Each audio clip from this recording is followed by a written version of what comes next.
A little coffee in my cup.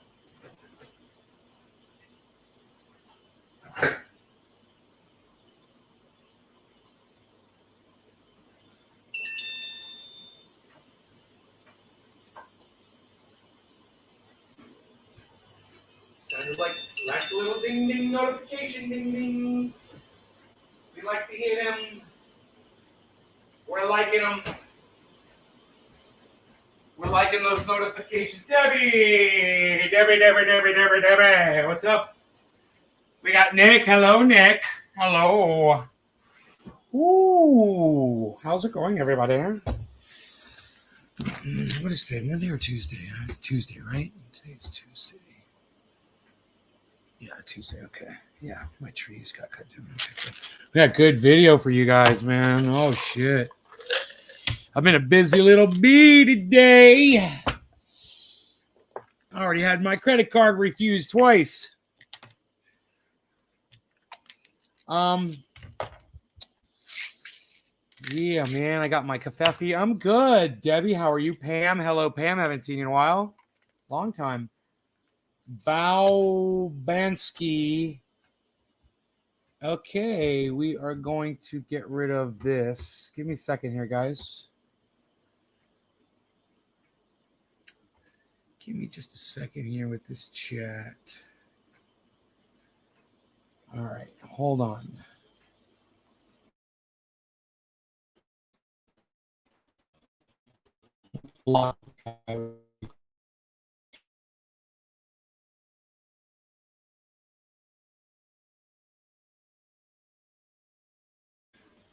It shouldn't take long.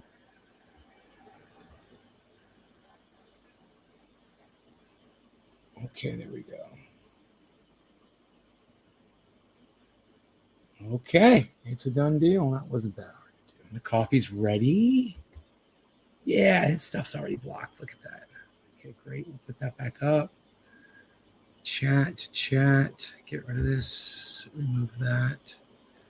Okay, good. My coffee's ready. Hey, Lee. Bad Blue Jaws.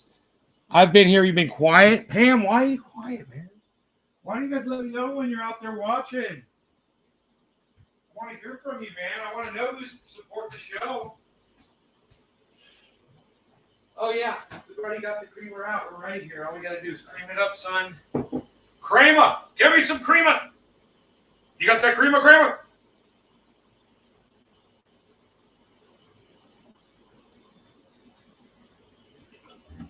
So Mark's out back right now, finishing up, doing some cleanup work. The trees are down, but I got video. I got some spectacular fucking video, man.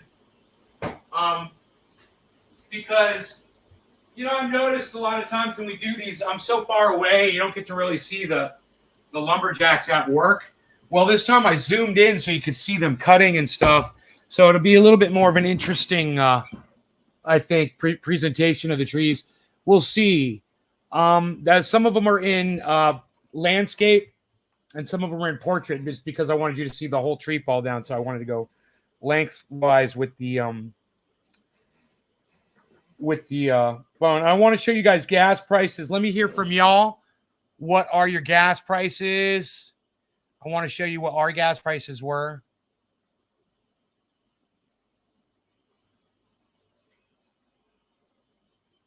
Look at these gas prices.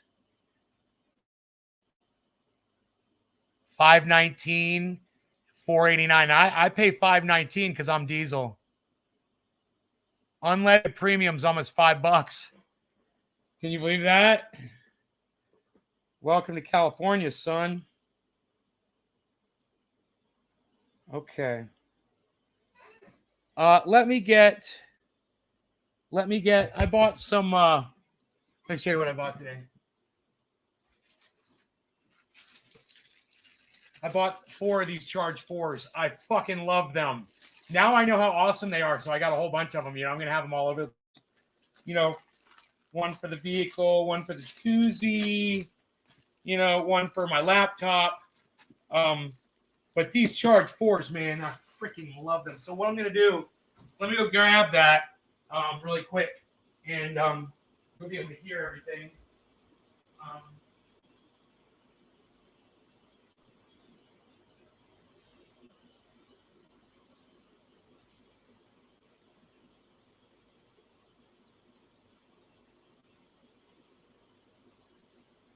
also something really cool. You know, my Glock case doesn't have a lock on it. I thought that was kind of weird.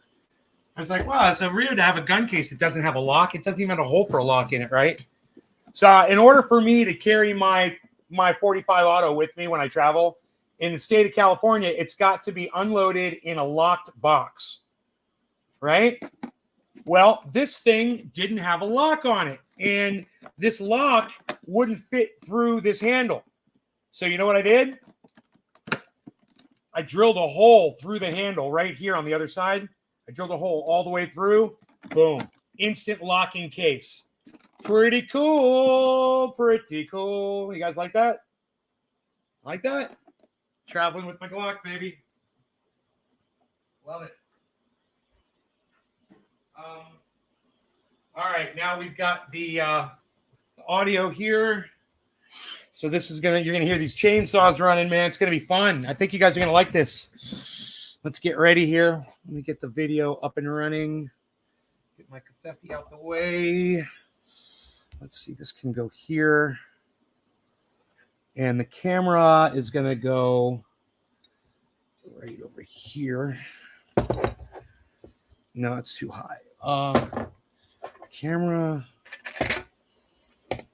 might go better like this. There we go. Great. Great. Okay, man. Now, just give me a second here. Get that off the screen and see if we got audio connected.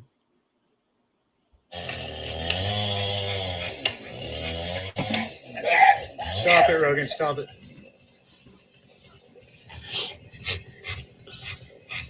Little sip of Covfefe here. By cedar tree.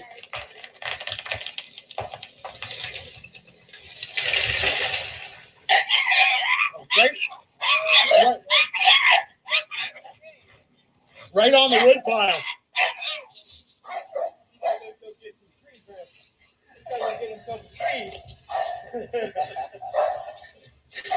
He's like, that was a big stick. All right, let's go to the next one, which this one will be HD as promised in widescreen here. Give me a second. It's this one right here. It's huge. This is the tree right here, and it's going to come up onto my neighbor's property a little bit. So we got him down there. We got his permission to drop it on his lot. And Mark's going to haul it off after we do it. So after they start cutting into it a little bit, we'll be back here in a second. We got $44,000 Bitcoin, guys. Stop it, Rogan. Stop.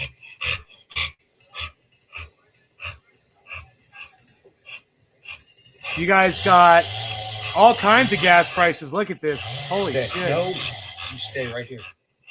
I'm reading what you guys are saying. I'm taking my pills.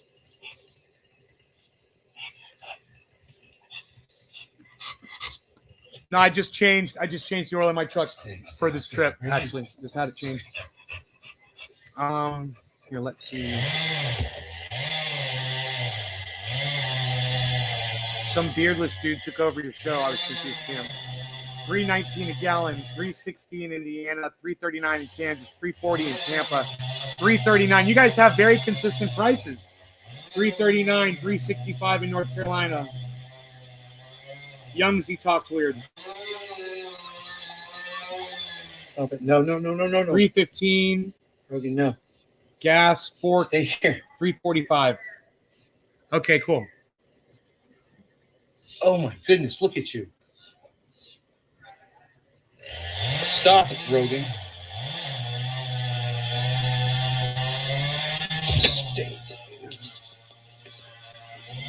Stay. Rogan was twisting me all up. It was hilarious. Stop it, Rogan. Stop. Stay right here.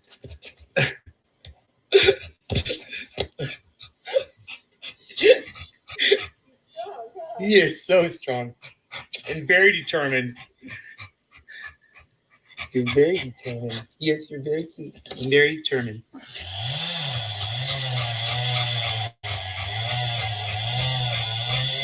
Oh, this coffee's so good.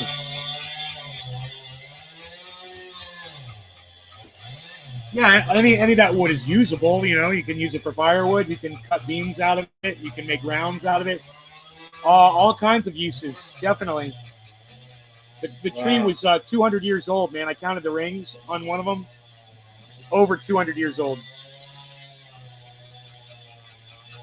And they estimated the tree to be about 130 feet tall, the big one.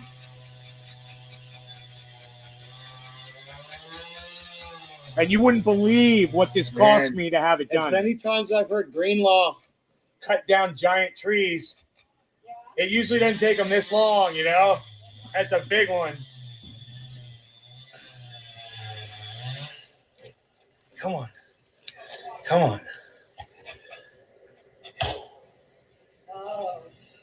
They're driving a wedge. It's a shame when trees too far gone to put it to use. I know. Yeah. We took them down before they got eaten up. No. I want to do a bong rip, so we've got a very yeah, we're gonna take that one down. That video is about halfway done, guys, of that tree falling. And then there's another one, but that's the big one. So let's take a break. Let's go ahead and do a bong rip. What do you guys say? Got my little hat on. You guys like that? Got my little. This is my travel hat. It's when I'm getting ready to go traveling. I wear my travel hat.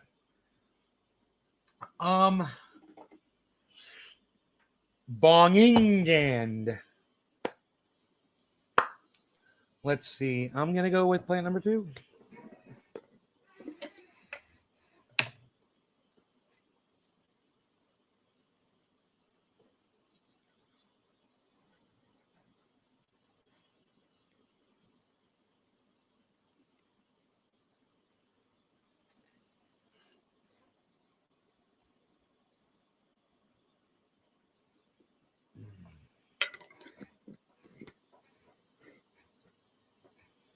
I didn't check it for seeds. I probably should have. All right. I haven't found a seed in forever, though.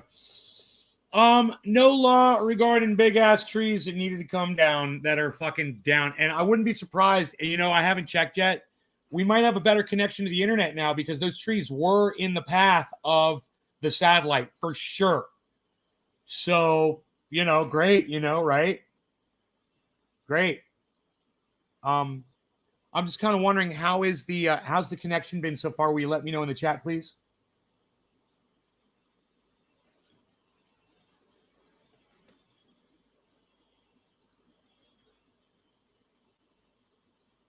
You guys are probably getting ready to smoke with me, huh? Cheers.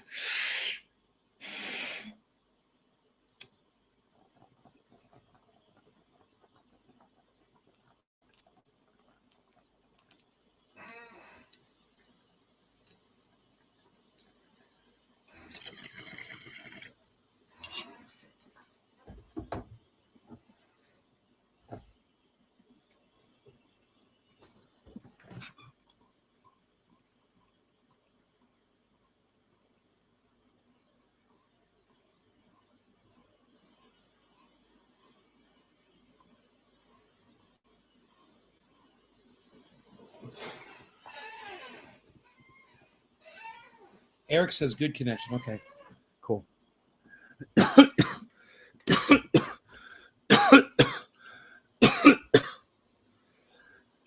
Yeah.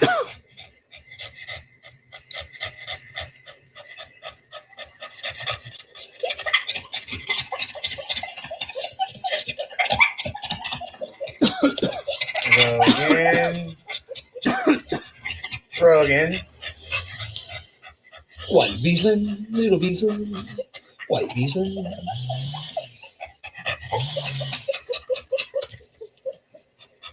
Good boy, good. Oh boy. Nope, nope, nope, nope. Come here.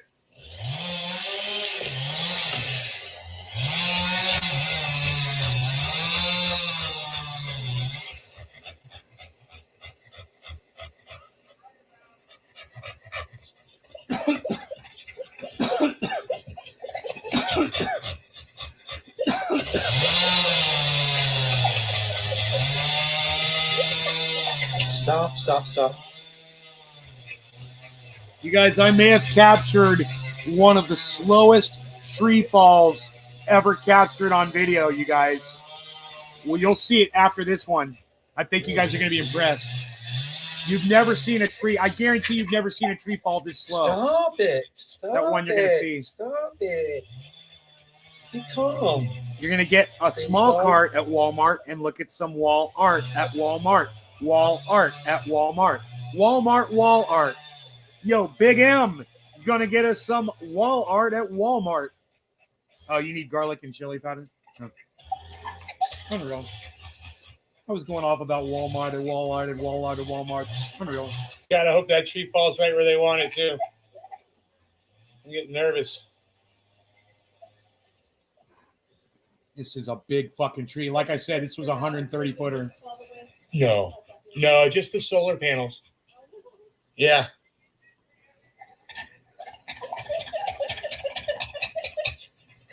Ruggy makes the funniest noises. That distortion you're seeing is not on the actual footage. Right.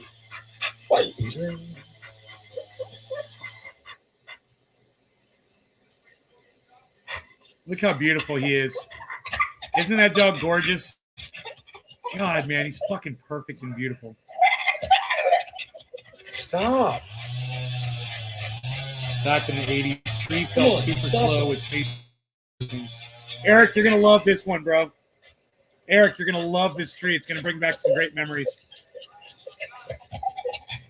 And it's not this one, not the one that's about to fall.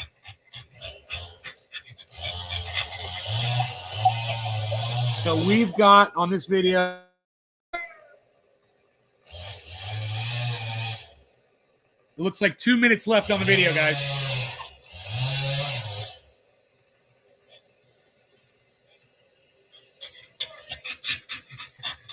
Look at the view from where I'm sitting.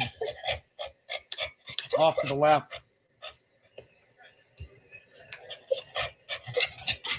Rogan.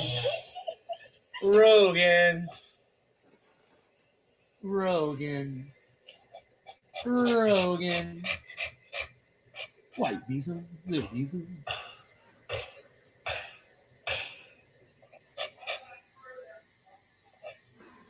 Here, I'm gonna move the chat. No. That tree would kill you. Stop it. Here it goes.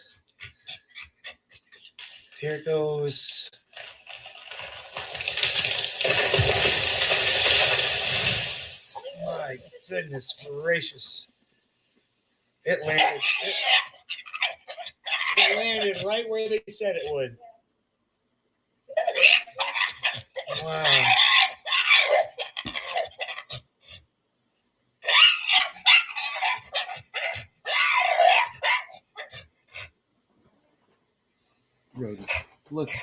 Rogan, look. That's you on TV. All right, next.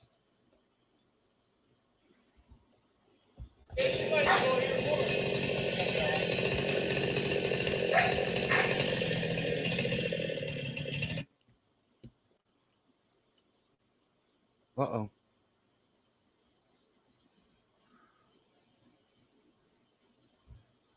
I don't know what's going on. Hold on. Don't get it today or tomorrow. The next couple of weeks. Oh, well, we'll get it today, probably. But thank you, Jim. Thank you.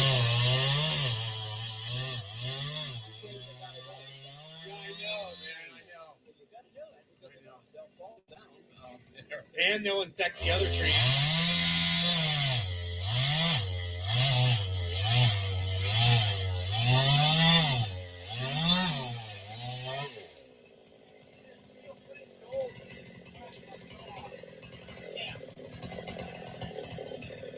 Now this one, the swing and over here, far down this out. Probably, yeah. He said it's going to die. He said he'd take it down that way. There's dog. Good boy, Rogan. Good boy. Right here. Get it off.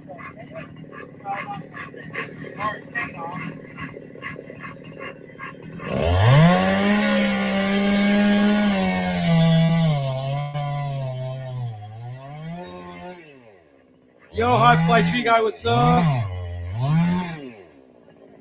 You took care of that business today, son.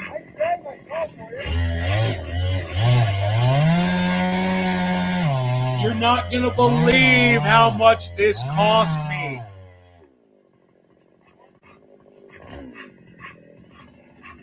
Yeah, look, it's diving a lot too. Look at it. Diving. No. Wow, he's strong enough to pull me down this hill like a sled dog. Stop it. Stay.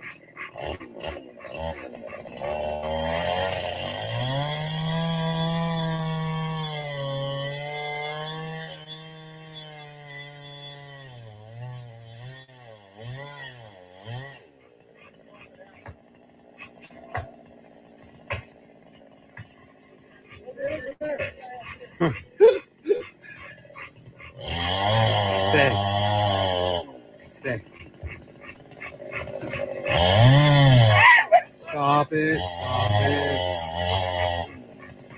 He's very clumsy. Yeah, that's not a good combination, right, Teresa?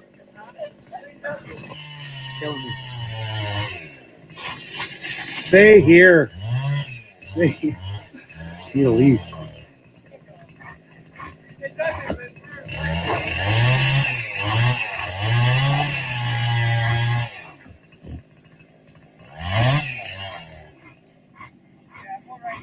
Now all this little stuff in here is so Yeah. Right? Yeah, we'll have a nice area. That's for sure. I'm going to miss those trees, though, man. I loved them.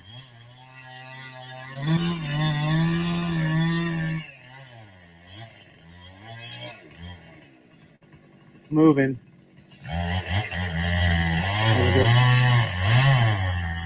This is the slowest tree falling ever seen in my entire life, guys. This tree falls so slow.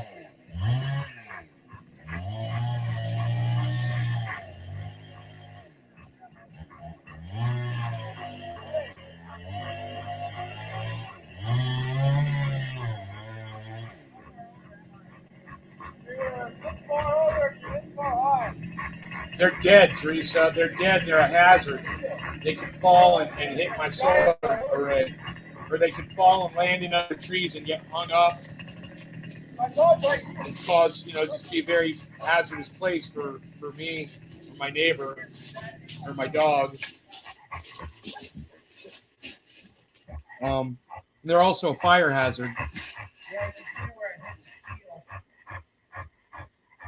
One of these trees catches on fire, and the whole thing goes up like a Roman candle. It'll set everything off around it. Like a torch. Because that's dead, dry wood. There's so many reasons to have to pull. Okay, more reasons. They're infected with pine beetles, and they'll infect other trees if you leave them up. So $14. $14. What? All of them, right? Exact one or an identical replacement. Nice. $44,000 Bitcoin, everybody.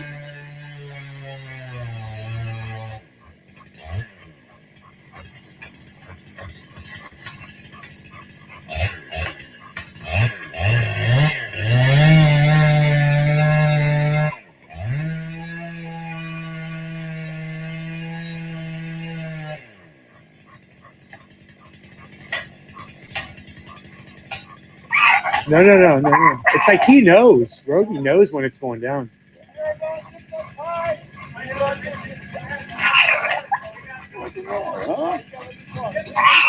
No. Stop it.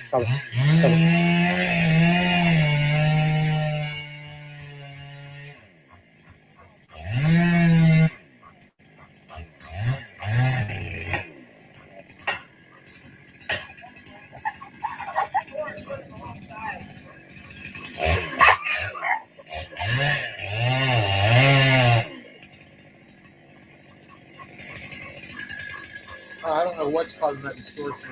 Wow. I wonder if it's having the crypto watch Up on the screen. Rogan, stop.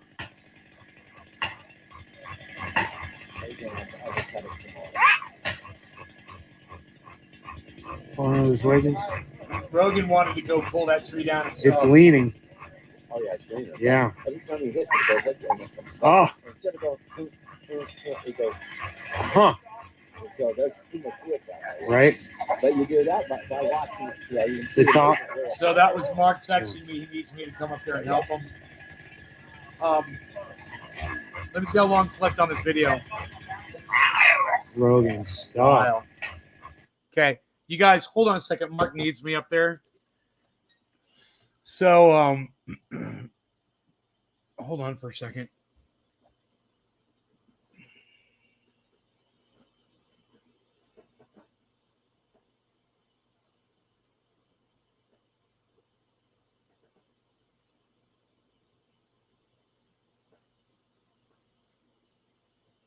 The gas and oil up the hill.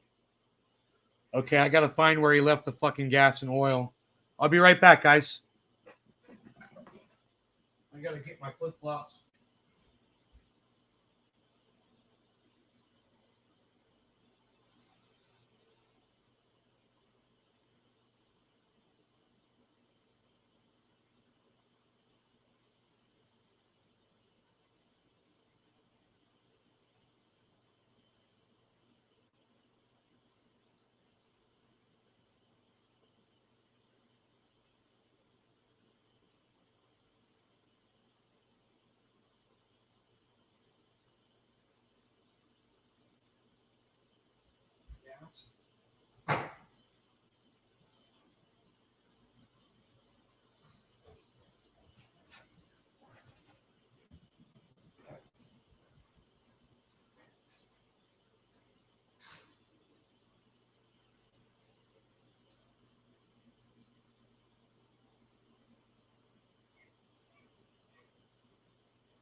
got another staff of truth. Stop crying. I got another staff of truth, everybody.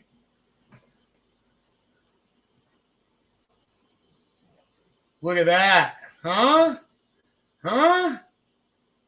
Do you love it? What a walking stick.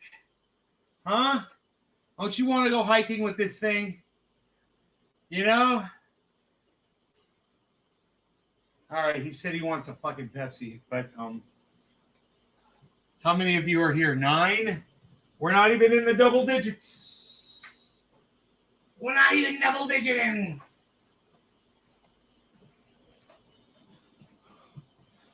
You guys have to see this. You guys have to see this tree fall, though. I had to run up there. I had to bring him gas and oil. You know, he's exhausted. He can't come down the mountain, fucking grab it and go back up there. He'll be exhausted by the time he gets back up. So I did it. I took care of it. He's like, "Can you stay up here on me, Clear Brush?" I'm like, "No."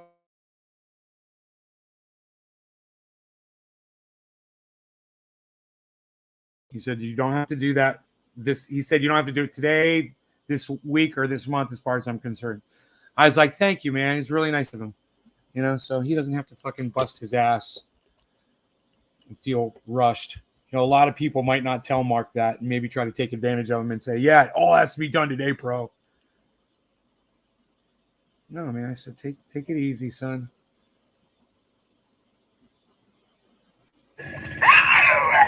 What kind of noise is that? You sound like a parakeet. I paid for a dog, not a parrot.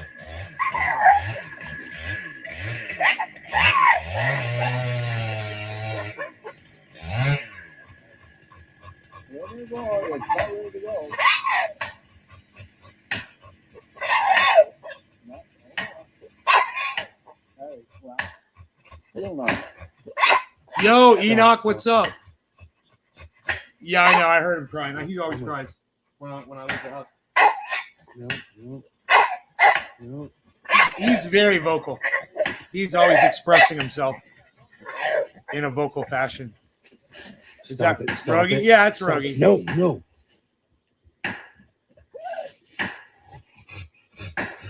Danny, the guy that's standing there that's been working the saw, he just told me he lost a dog once. It ran up on a tree as it was falling.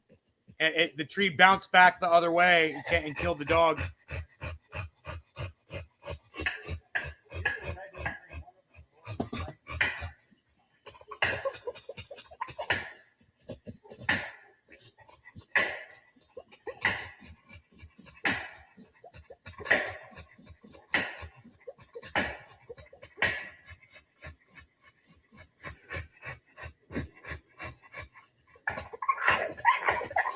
God, tree's so tall. That tree's got to be 100, 110 feet tall. The other one was 130. Yeah, I know, right, A-Dub? Fucking sadness, bro. Complete sadness. I used to call these trees the generals, man. They had a name. I call them the generals. I'd go up there and I'd fucking hang out underneath them and shit.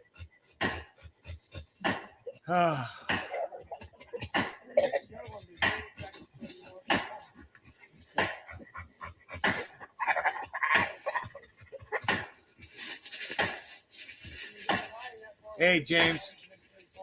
Watch how slow this tree falls.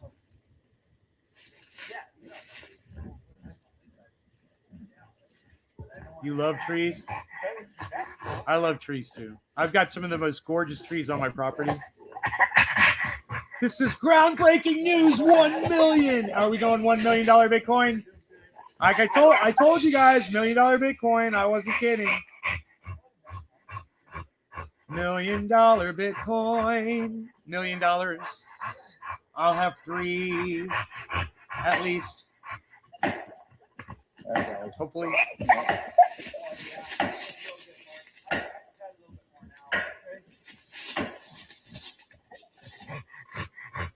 It's moving.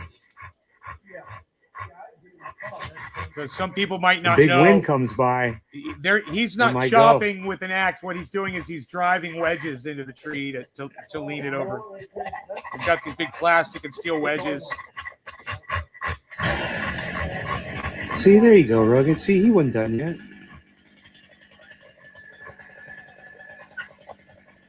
Rogan's listening to himself make all the noise. He's laying there with this very confused look on his face. It's the cutest fucking thing.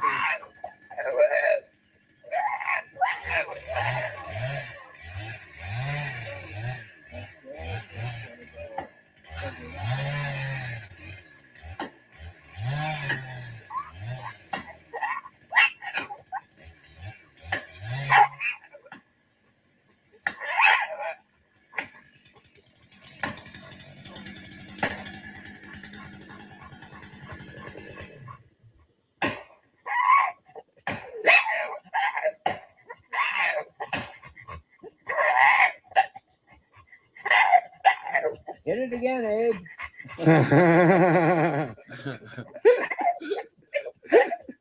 It's funny. Oh boy, that was it, Jim. You're right. It's fucking. One more time. It's hung up a little bit. Yeah.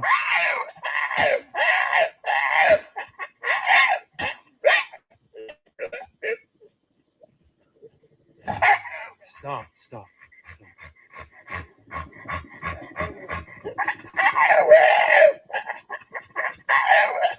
You'd think Rogie would get calm after a while, you know, and learn he's not allowed to do this. He doesn't learn. Oh boy. A little bit more cutting here.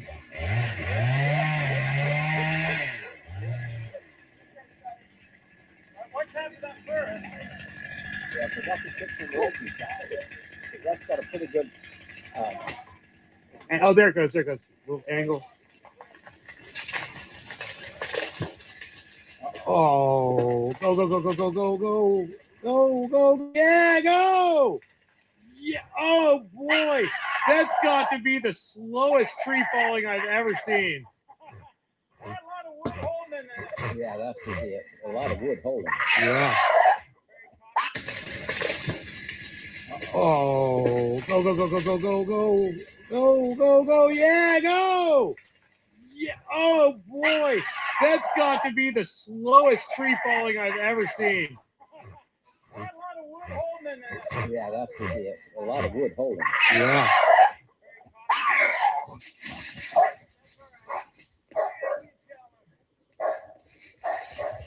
Hey, Jim. Minimal loss. This is my oak tree on your side here. Minimal loss. Only that one tree. I said, yeah, leave that tree because I can use the oak firewood for myself. Well, I'm going to cut it up for you and leave it for you. Yeah. Imagine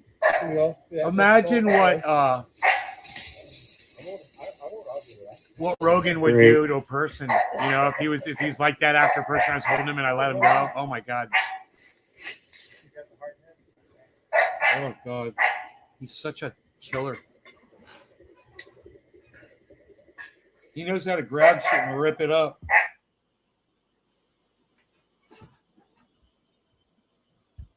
And there's the gas prices.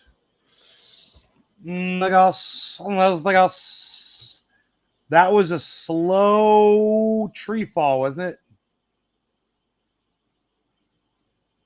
It was quite slow.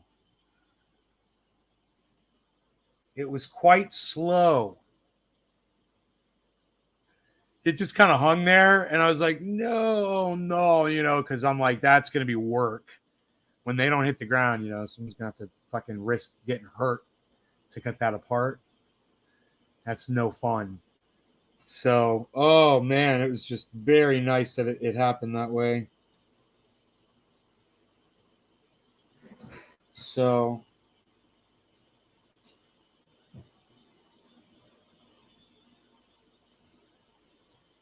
they are done. I'm sad. I'm very sad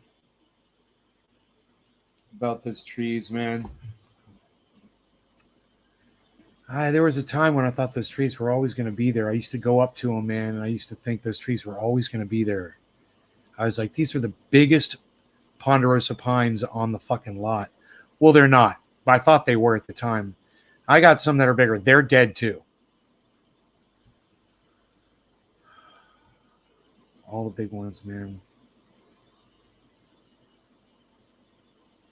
But I mean, I've got some other trees that are big and beautiful and giant, you know, that aren't ponderosa pines. It's just those pines, man.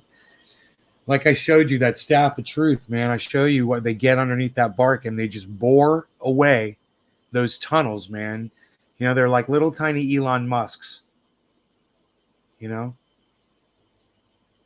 digging tunnels, trying to put little fucking monorails in and shit. Monorail, monorail, monorail.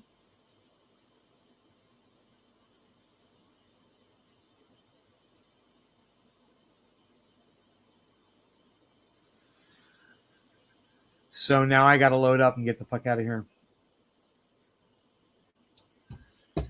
I am done. I finished everything. I can get out of here now. It's exciting. I look great. Thanks, Tony Colamarino. Thanks, buddy. I appreciate that. Thank you so much.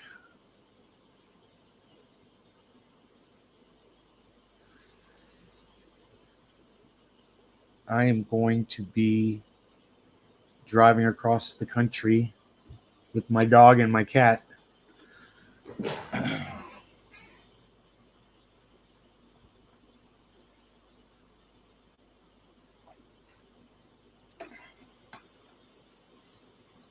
I got in my truck this morning. I started having a little panic attack. I was like, am I having a panic attack about going to fucking Florida?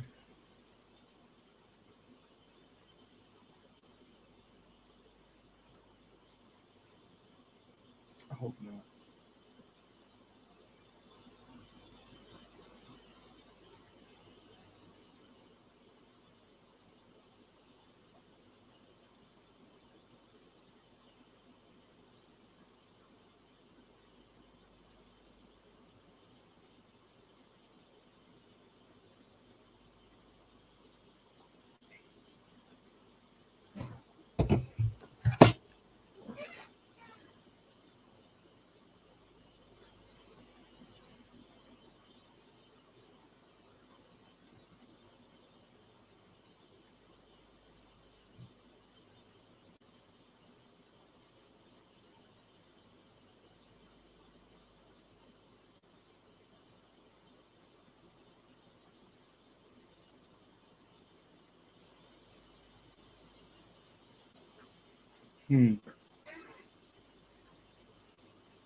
How long am I going to be in Florida?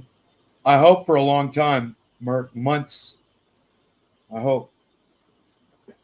I want to stay there for a long time, man. I want to see everybody. I want to hang out with all my friends.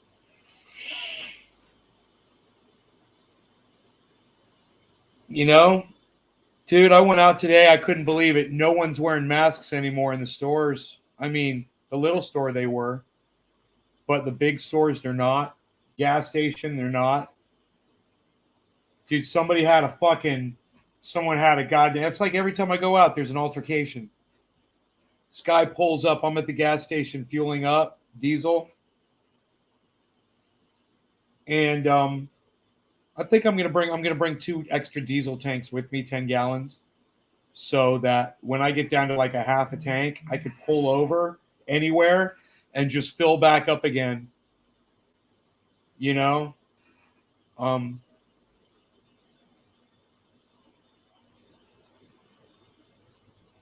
was thinking that might shorten my trip. You know, I won't have to stop as many times to get gas.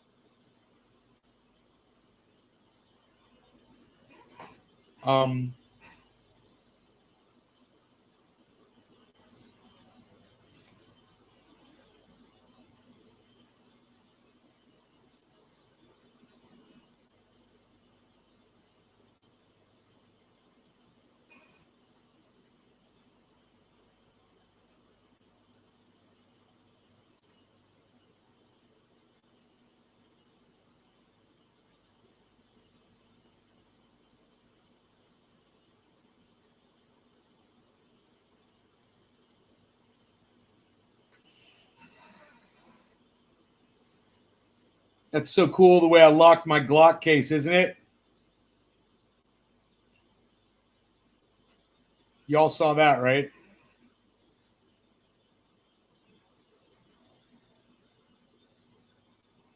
Isn't there a long stretch where it's all desert?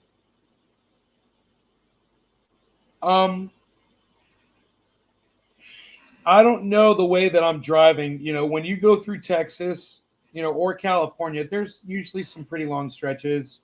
But the range on my truck is insane. The range on my truck is fucking awesome.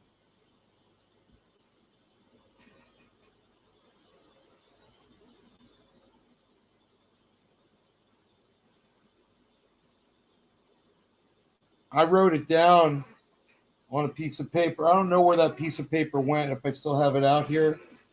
I had the fuel range written out. Here's the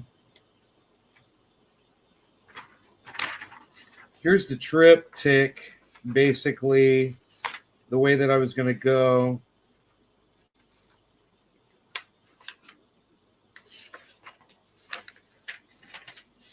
And as far as the gas, I was trying to decide what would be my best plan of action, you know. Let me see what I have here. Oh, there's that thing.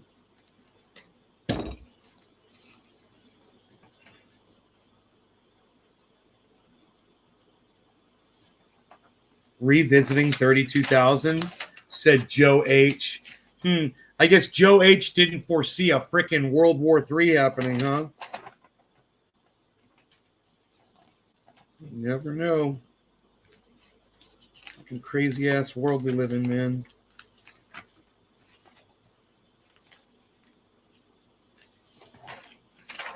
No. Here it is. I found it. Holy shit, man. I fucking found it. So I go, dude, 684 miles on a tank of diesel, bro. I don't know if I'll make it in 3 days, bro. I don't know. You just gotta let me get on the road and see how tired I get. I get that road hypnosis shit. So I'm gonna have me some fucking some 5-hour energy, you know, and I just sip a little bit at a time when I need it. I get tired. All of a sudden, man, I get really tired driving. I just got to pull over and go to sleep. And then after I go to sleep and I wake up, man, I feel good. I could drive fine, you know, for a long time once I go to sleep. And I like to just sleep on the side of the road, you know. Cops hate that shit, though. They think you're drunk.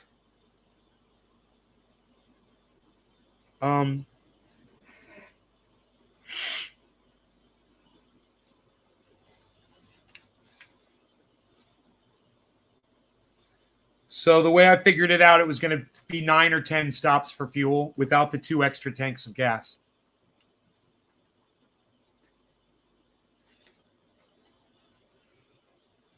I can add that in.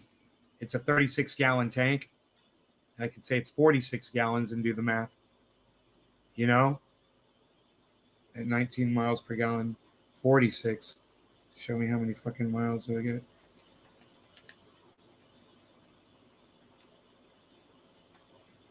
It's a round trip 6,200 miles. And, you know, all the driving I'm going to be doing in Florida. But,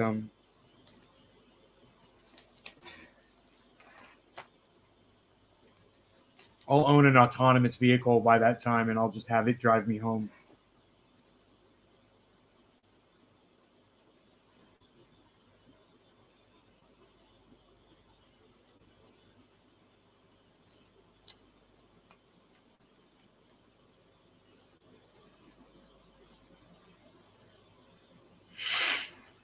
So total fuel costs were going to be about $1,300 for me round trip. I did the math and I was like, dude, why should I fuck with goddamn plane tickets and shit? This is bullshit. And a car and a rental car. And then I got to be under the gun to get back home. And fuck that shit, man. You know, I was like, I want to spend some time there. You know, I'm sick of having to rush back. I've got my dog with me. I'll have my cat with me. I have everything, man. I got it all. You know?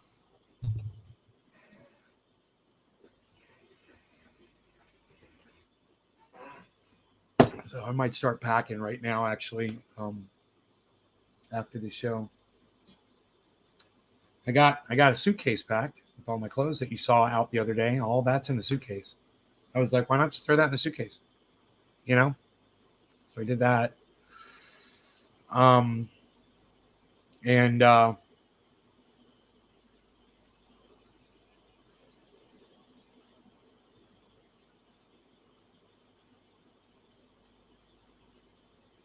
Did some security measures, took some security measures, more security measures, lots of security measures. And I did some of that today too. It's cool. Everything's getting taken care of. Talking to my neighbor about feeding the fish.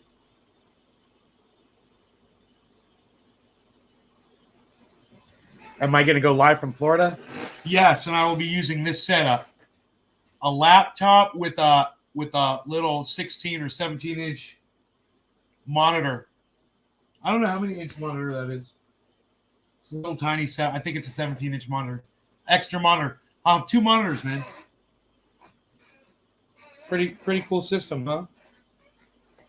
Pretty cool system.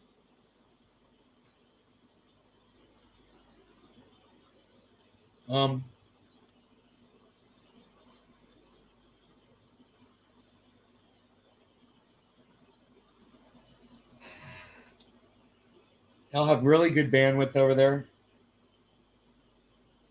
The microphone seemed nice and loud when I was using it. I just have to adjust it. Maybe. I don't know.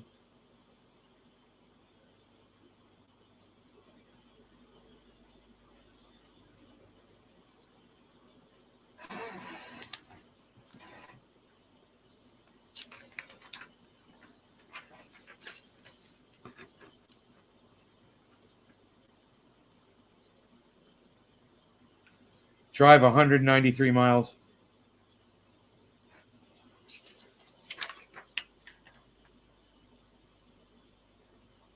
Drive 638 miles.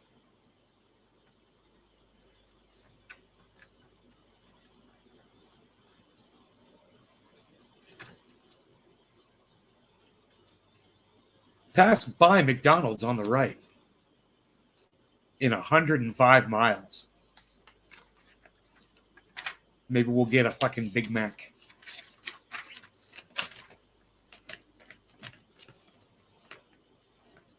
Go live while I'm driving.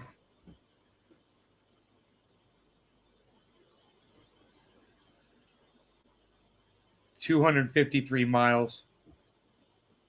119 miles. Pass by O'Reilly Auto Parts on the right in 8.8 miles. Hey, Tim, when do I head to Florida? As soon as I load up, bro. I'm ready. My trees are down. We just watched the videos of me cutting these, of my my guys cutting the trees down. Dude, this number's been at 13 for the longest time. Is that how many people are watching? How many people are watching on YouTube, guys?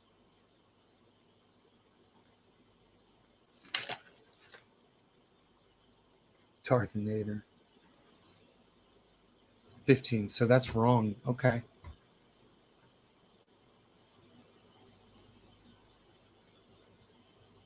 So there's more people watching than it said. Because Bizow. Now it's 16. Bizow. You guys are great. I love it. Bizow. Thank you guys so much. James is here.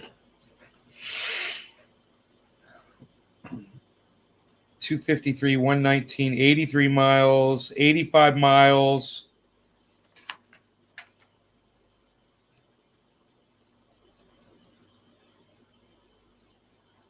407 miles. Oh my God. And then I'm home. Really. I mean, 88 miles, 40 miles. Wow.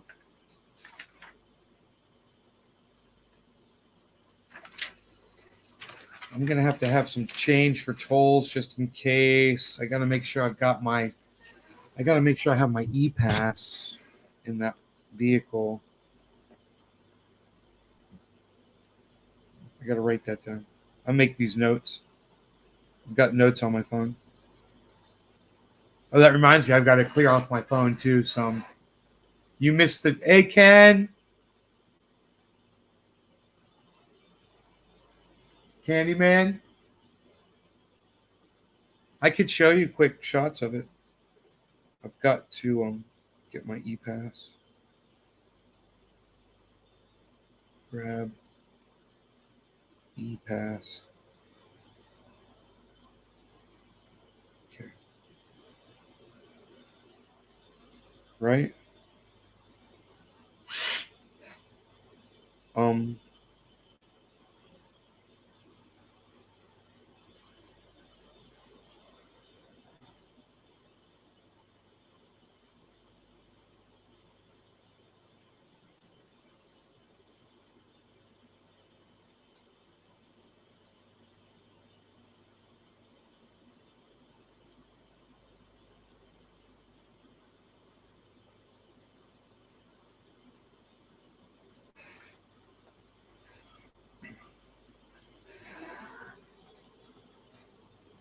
I've got so many things to do as far as getting the vehicle ready for the road with the way I'm going to have my charger set up. And it's got my truck's got electrical outlets in it.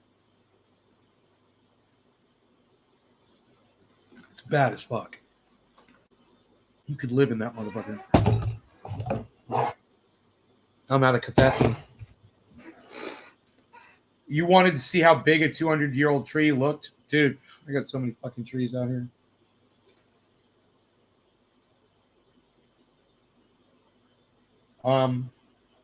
You know, it's 130 feet tall.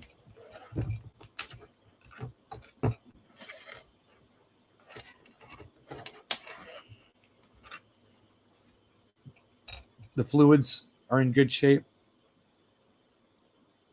in the engine. Yeah.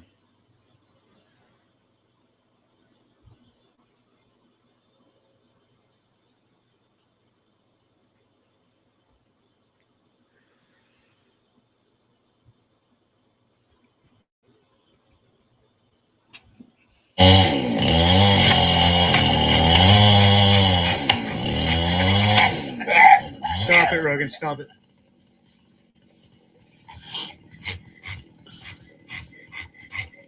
Bye-bye, cedar tree.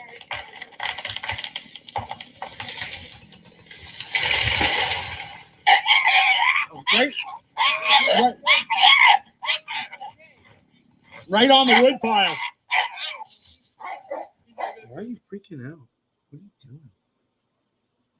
What are you doing? It's freaking out when he hears that. It's rare to see a tree that old in Michigan. Check the tires and spare tire. Monster tree. Is that a husky? Sounds like one. I don't know. It looks like a Husqvarna, but I'm not sure. I know that the other one is a still. Marks, I believe, is a still. Steel.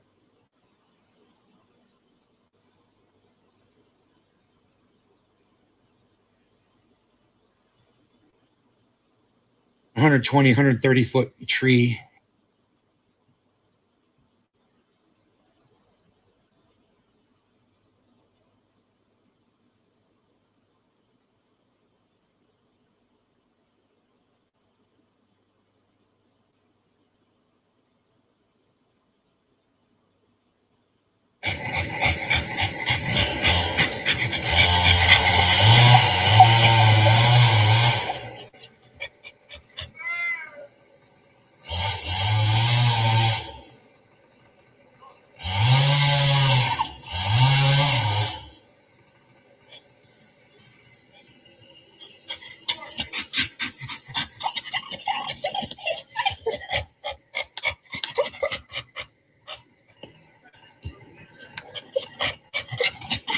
Rogan.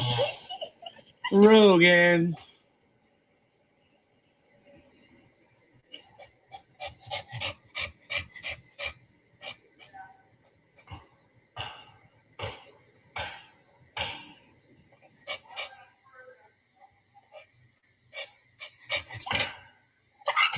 No, no, no. That tree would kill you. Stop it. Stop it. Stop it. Here it goes. Here it goes.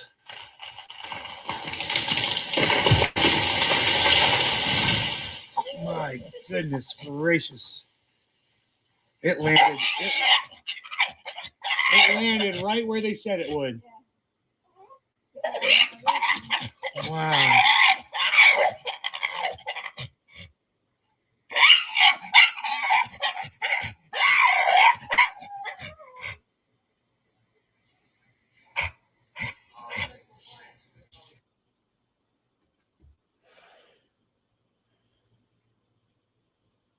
It's not cedar. Though when I said bye-bye cedar, I was talking about the little baby cedar that was standing in front of it, and it didn't hit the cedar.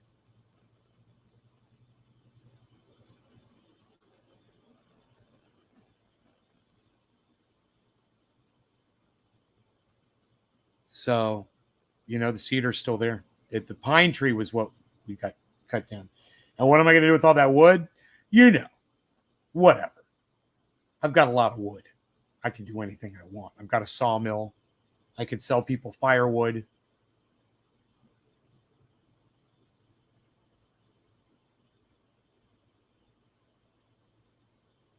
Dude, it sounds like there's a fucking chopper over my house.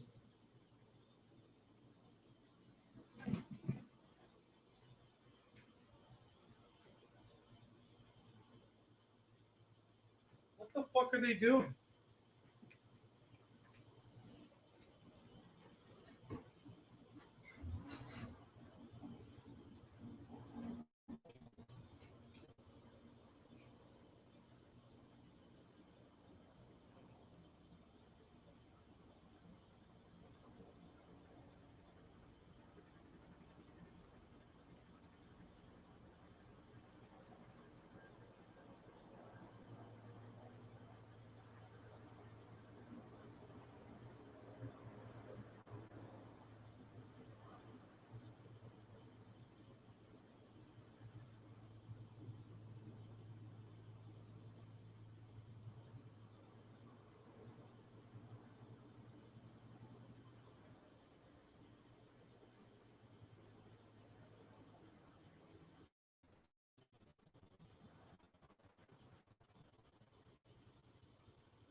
They're fucking trying to count my plants. I'm not even growing this year. These fucking idiots. They're using my goddamn money to fucking can't count plants that aren't there. Fucking idiots. You were right, Ken.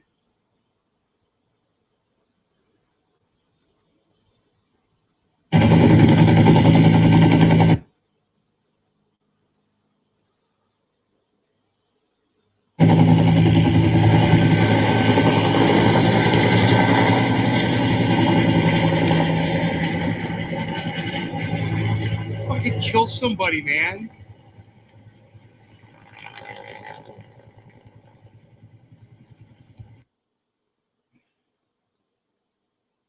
Oh, sorry. I was fucked up.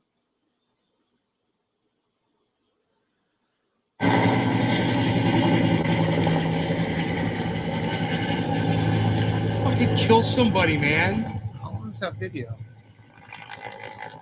Oh, that's weird.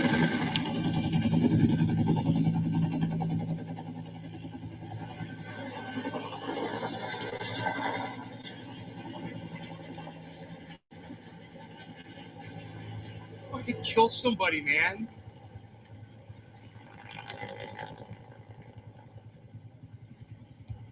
Idiots, man.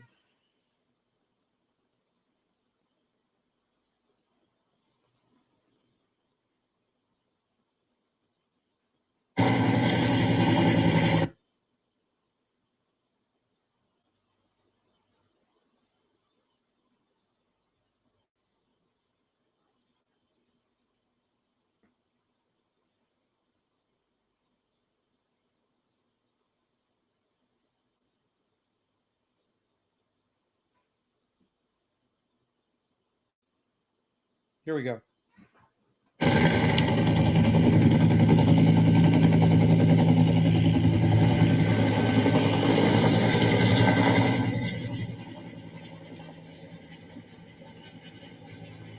Fucking kill somebody, man.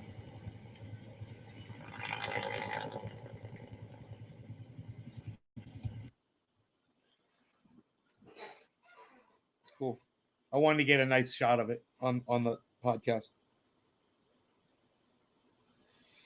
It's bullshit. Where's my dog?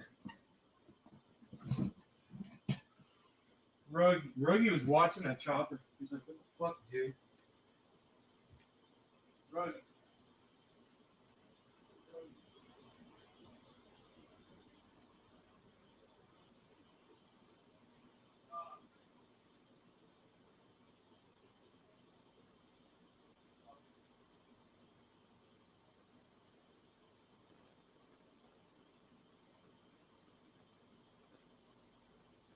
Let's check for drops, man. Let's see how many obstructions we're getting now. I wonder if those trees made a difference. Let's see. Stats. Oh my God, dude. Look. Look. There's no obstructions. Look at that. None. No spikes, man. Holy shit.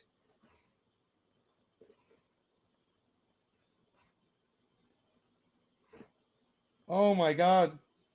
Well, it does say it's obstructed. There could be clouds, though, and there are clouds out there. So, obstructed, obstructed, obstructed. It's got a lot of obstructions. Well, that was, wait.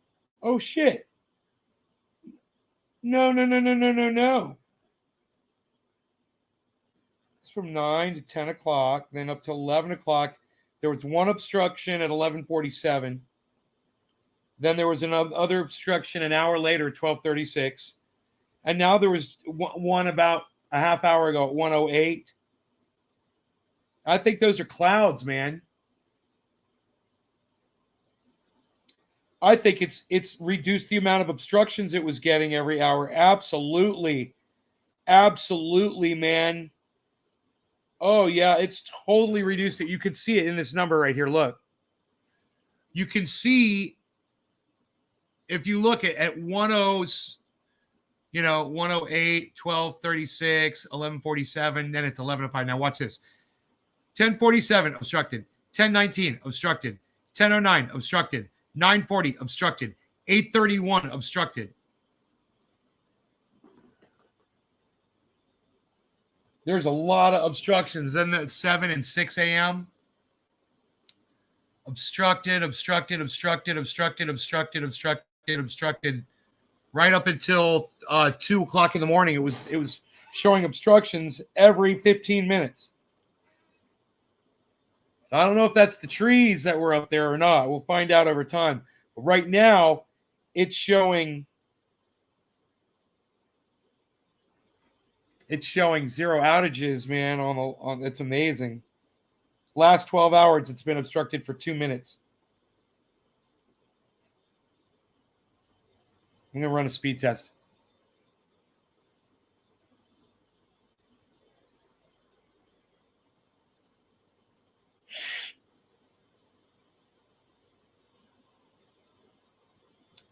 Not that great, man. 20 megs.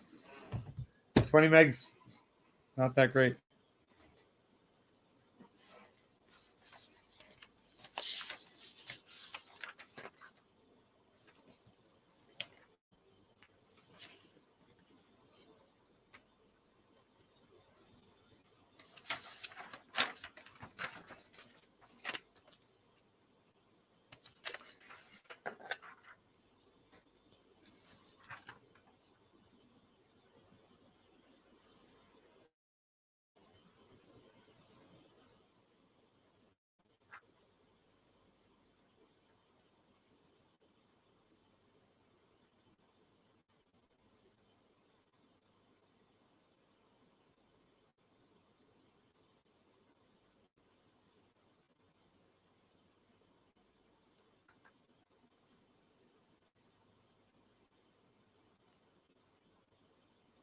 Oh, 246 feet, that one says.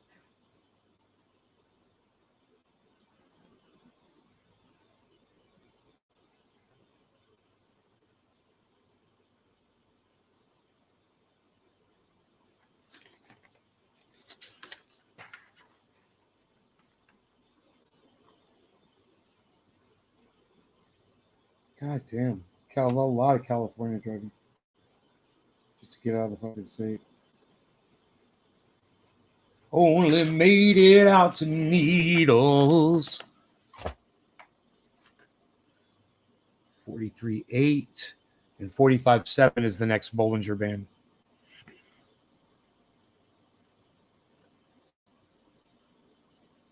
Am I serious that a chopper was over my place doing surveillance? Yeah, I'm serious.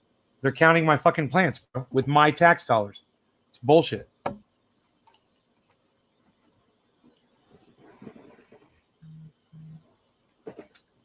Big problem. I don't have any fucking plants to count. You know?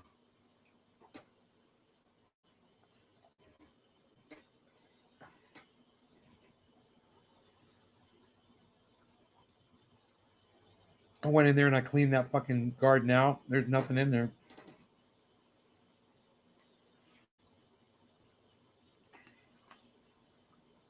They flew over and I was looking at them. I was like, what are you doing? You fucking idiots. So speaking of bothering, Rogan went up there and is bothering Mark now up on the mountain. I should probably go up there.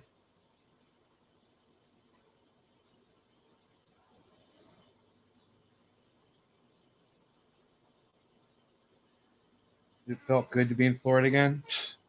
State chokes me out. Fucking Ron DeSantis, what a douchebag.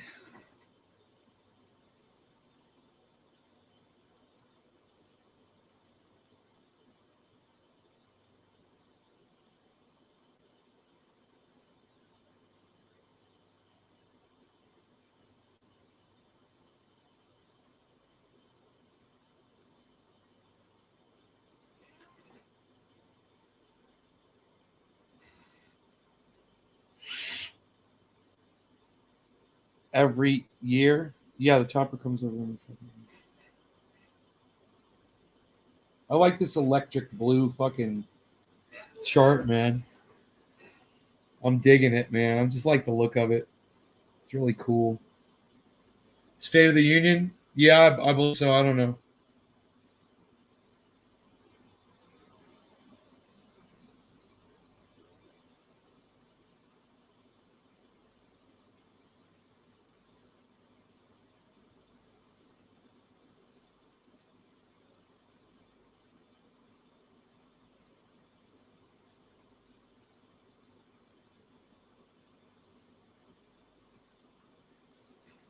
Fuck, dude. I got to get Rogan, man. It's not safe for him to be up there while Mark's working.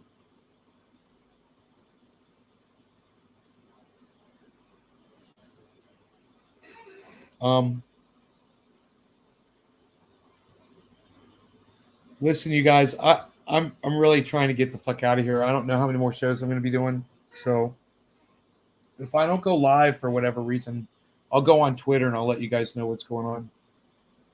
All right.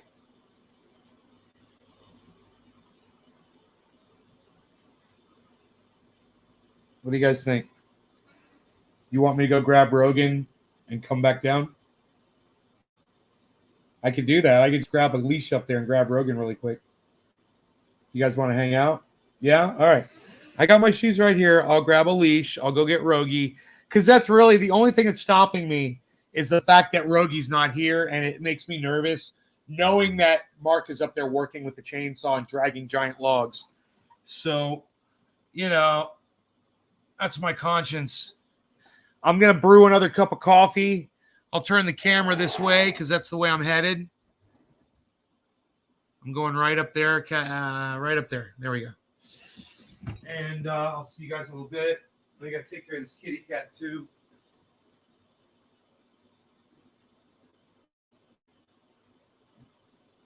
All right. By the time I get back, I should have a hot cup of coffee ready for me.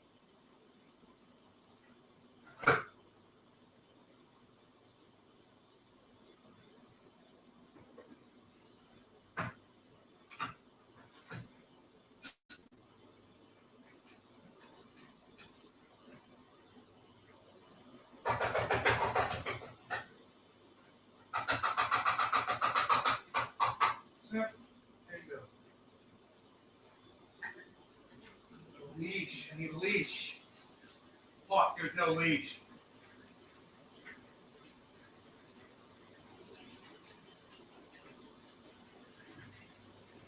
Let me just ask Mark. Let me if he's okay up there.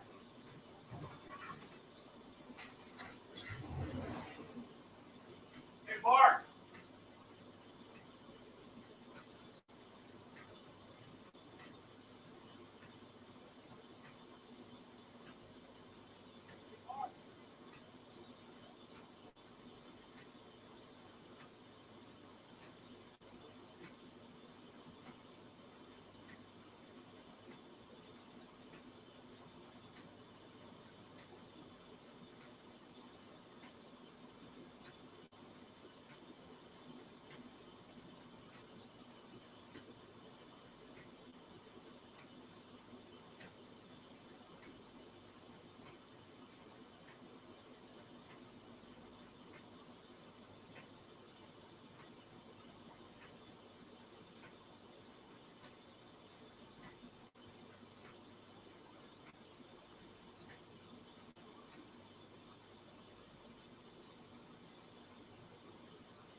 All right, no, he's cool. He says he's not bothering me. I'm like, all right, cool, man. He's playing with him right now, actually. So, Kafefi is just finishing. Perfect timing. Wow, we're gonna keep doing this show, huh, guys? Hour 20 minutes in, we're gonna smoke some more. We're gonna drink some more Kafefi.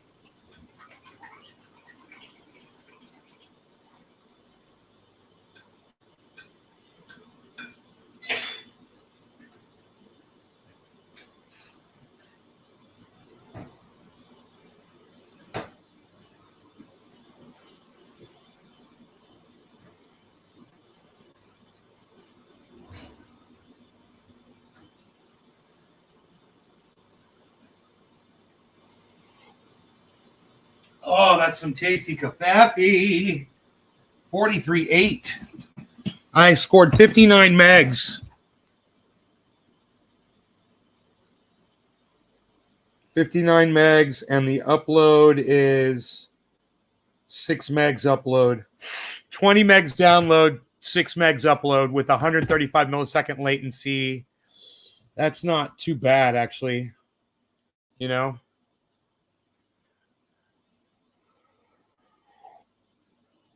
I wish I had 59.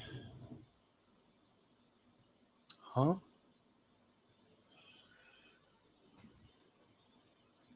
What?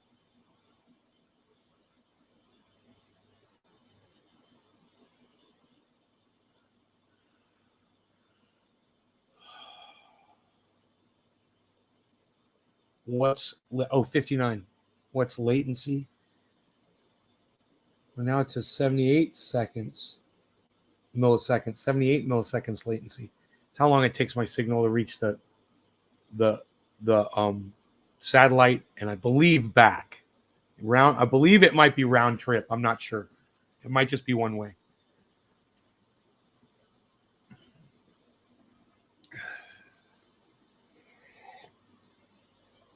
I think it's one way. It says it's 78 milliseconds latency. I gotta keep my phone charged up though, man. I gotta keep it plugged in.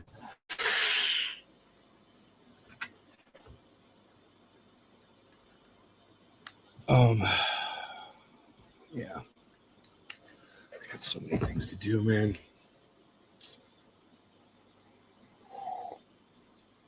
Just packing up shit, you know, making sure I've got everything handled that has to be handled. You know, I don't want to forget anything. I was worried about, you know, getting my taxes done.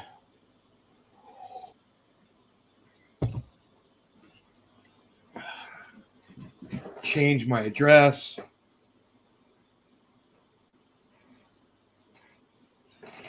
So I get my mail out there. I had to cancel all my deliveries that were coming in.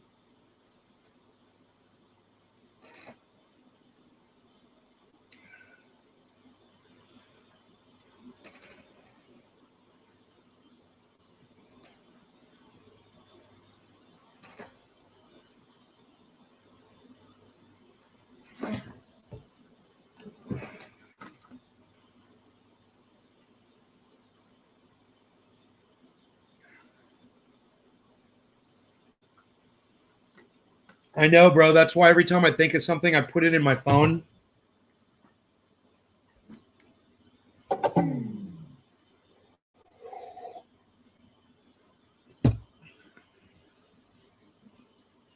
I put it in my phone, bro.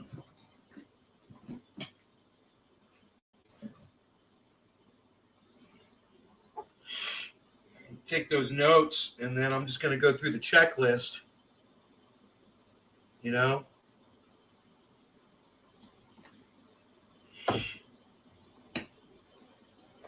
Dude, this is badass. Oh, is that what that box is from? I always wonder what that box was. Oh, it must have been what that thing came in. This. But it's a different pattern, right? Is that what that is? I don't know. This would be good for a piece of glass, man, for a bong. This is a foam. If you had to transport a bong or something, man, this case would be perfect. Put a bong in there. Has a foam top to it, man, with a magnetic. It's got a This box has a magnetic closing on it, and a pull strap. Is that fucking crazy? And a carry fucking handle. That's crazy, man.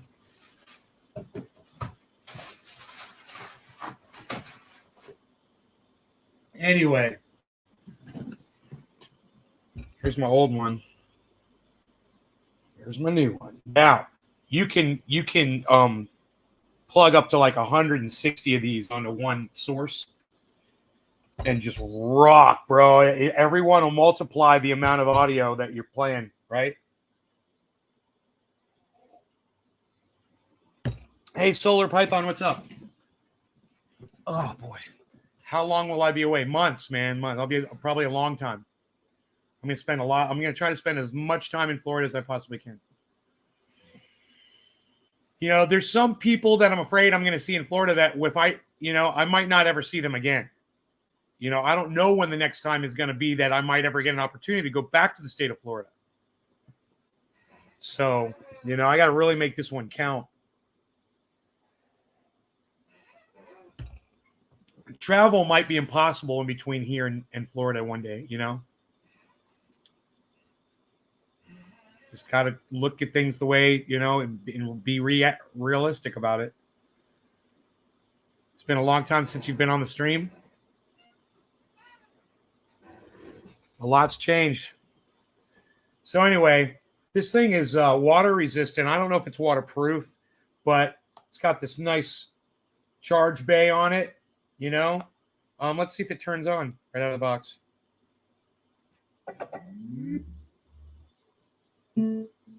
Oh, it's ready to be connected. It's looking for connection. Let's try that.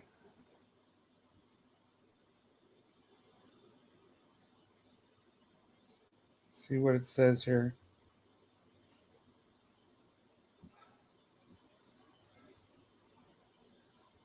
All right.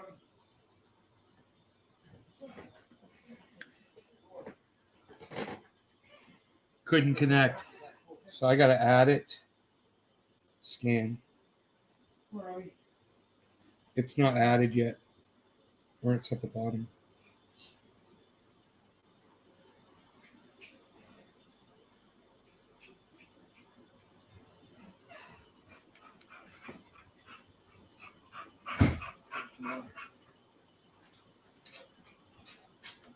Doesn't see it.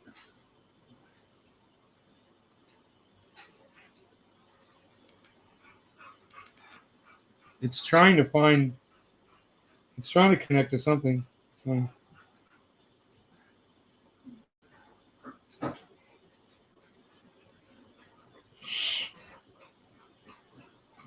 Let's turn it off. Maybe it's because it needs to be charged up.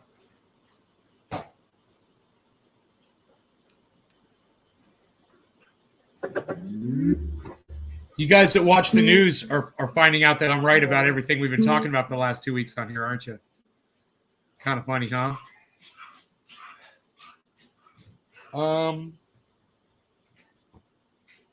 It doesn't see it. So I'm just going to assume that it needs to be charged. You in a hurry to get out of here? Yeah, what time is that? It's 5 minutes after 2. Okay, yeah, how you doing? Sir? I got it. Yeah. You did the whole tree? You moved the whole thing off this property?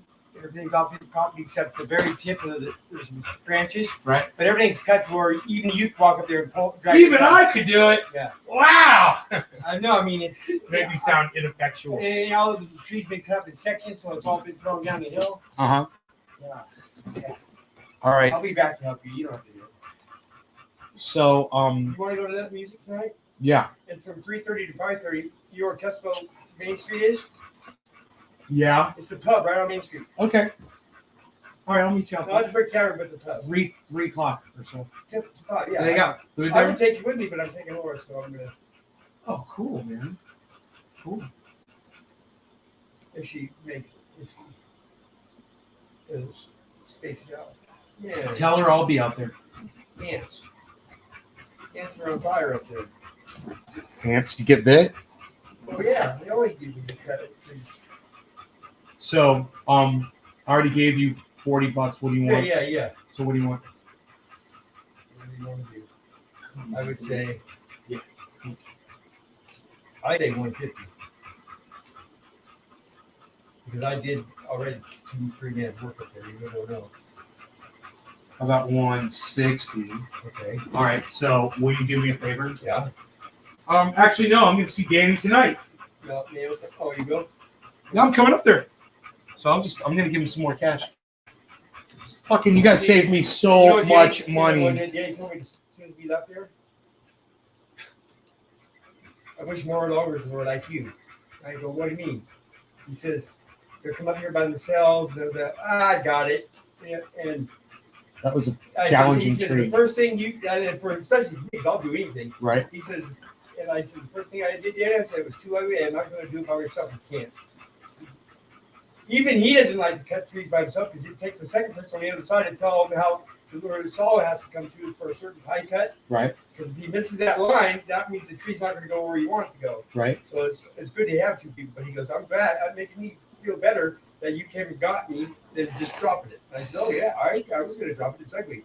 I said, did you drop it by yourself? He goes, no. Yeah, it's fucking. Luckily, Jim let us fall over on his property, so we were able to do it today. I know.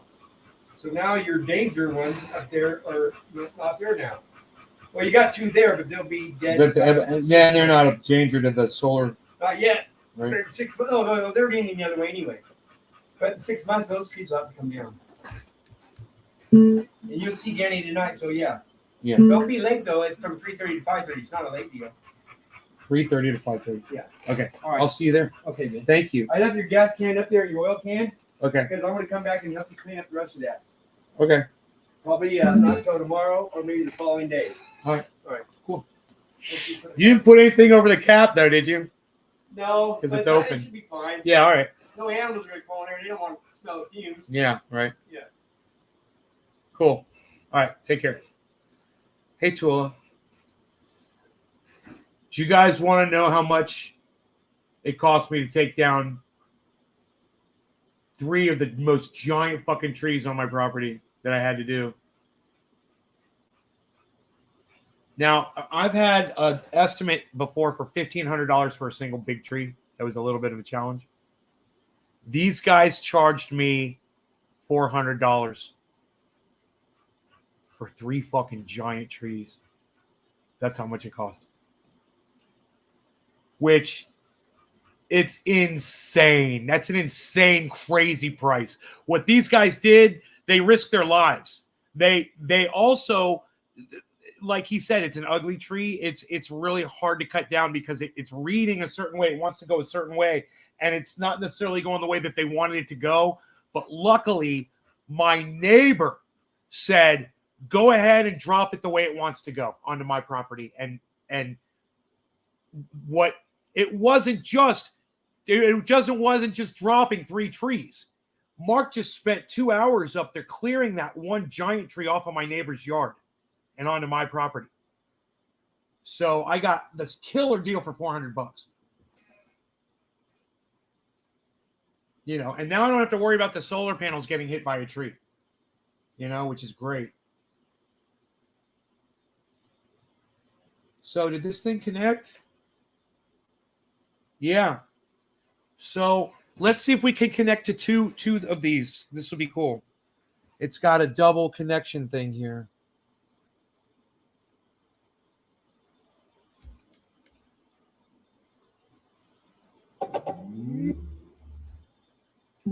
It's connected. Connected for audio, it says. Both of them are connected for audio, it says. All right. Let's see.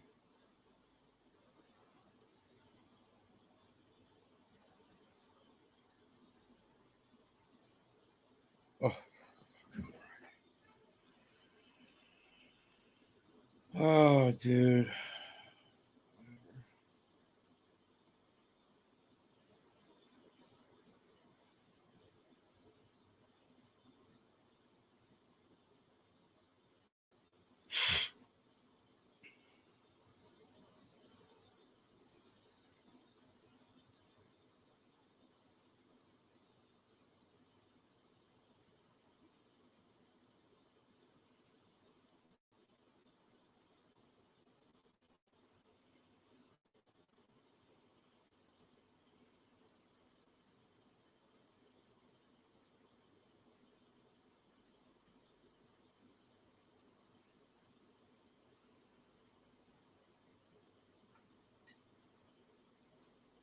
Oh, cool.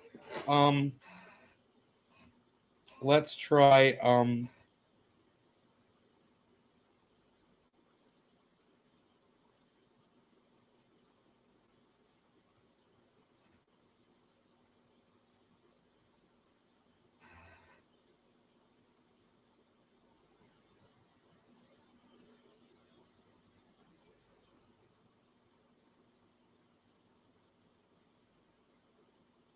let's see what this sounds like. Endorphin from my studio.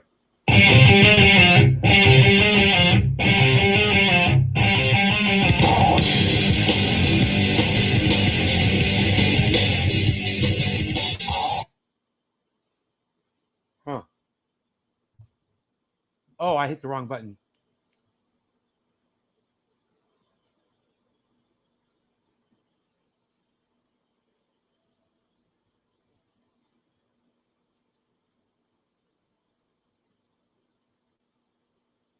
Okay, this is stupid. Why is this all zoomed in? What the fuck happened?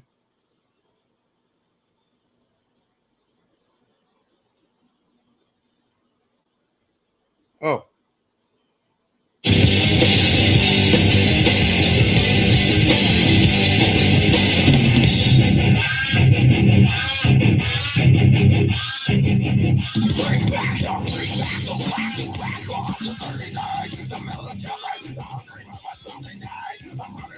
It's not working.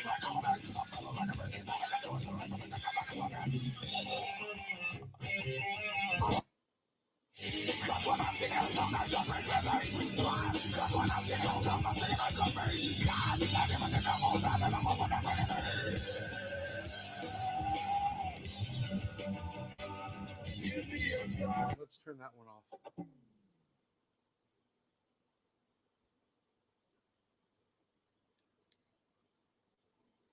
Why isn't it? Oh. Oh, there it is.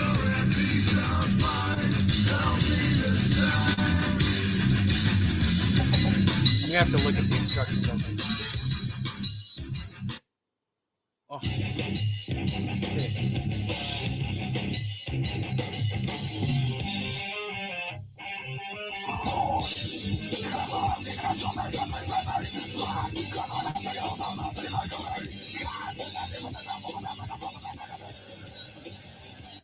Huh.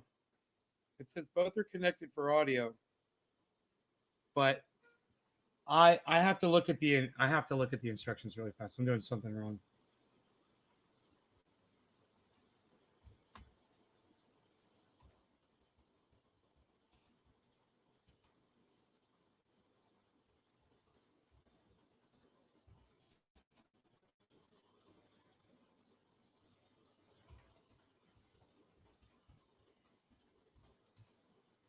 All right.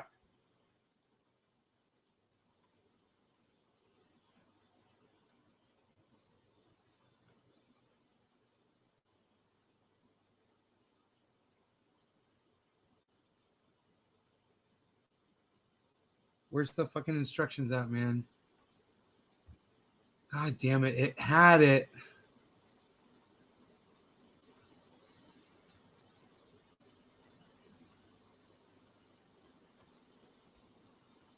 All right. Oh. Okay, connect the first speaker. Play music on your first one. Okay. Press the connect button on all speakers.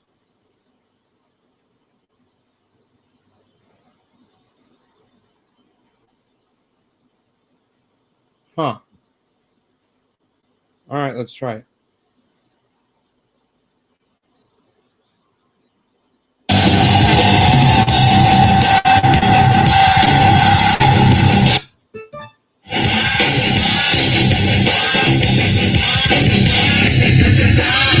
Oh my God, it's working!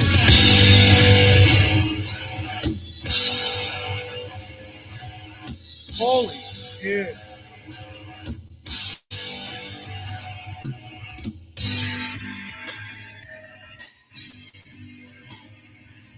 It's pretty badass. Holy shit, man. Did you guys hear this?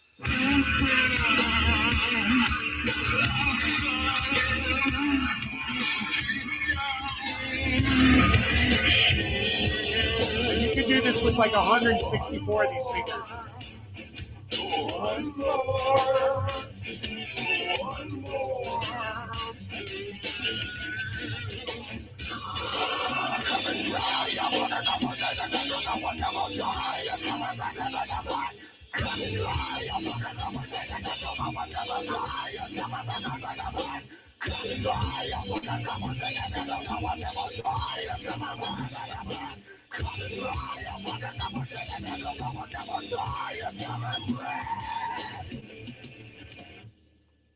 Here's another one.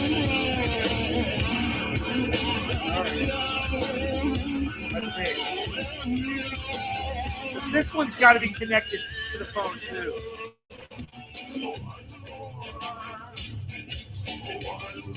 They're charged out of the fucking phone.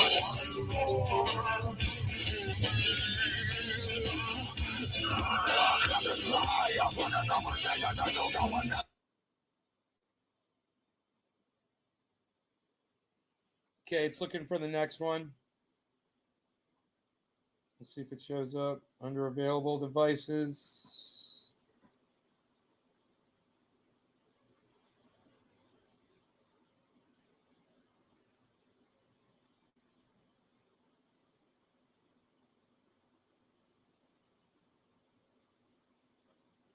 That one just says blast.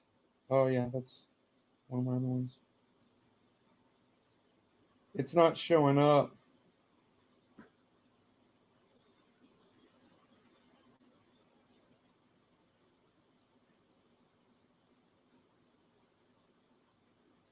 You just press the button one time. It takes like 15 seconds for them to connect. Nope. It doesn't see it.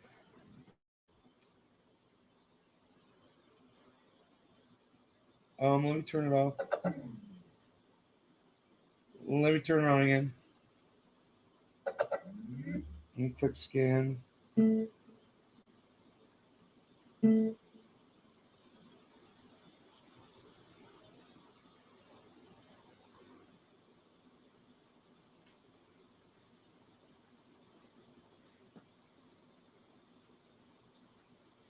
There it is.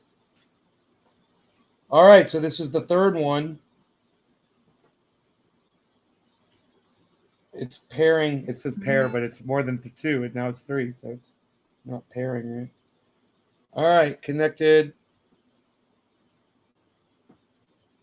So if I go like that.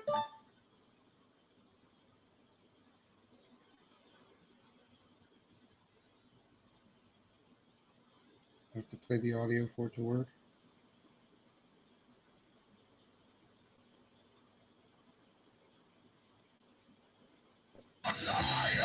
This is working.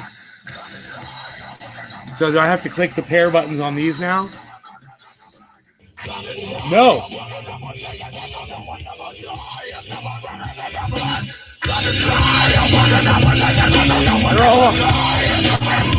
All 3 of them are working. This shit is crazy. Oh my God. Oh, it sounds good. I could put this all around my house.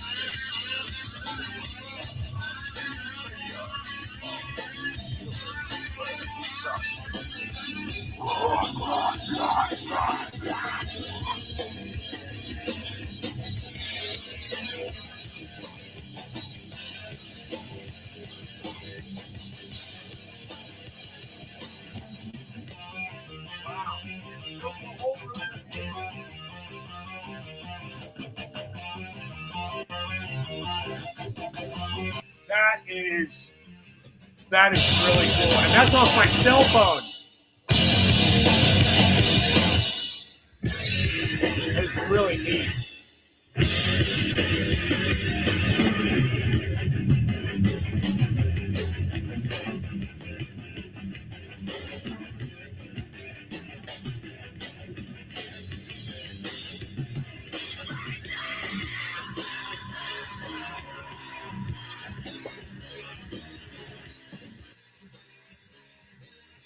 I hit volume.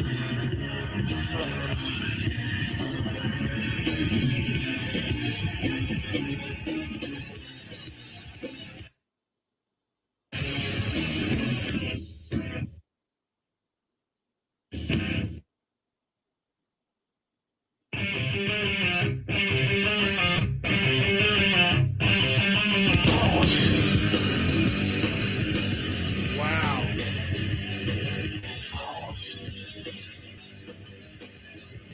Wow.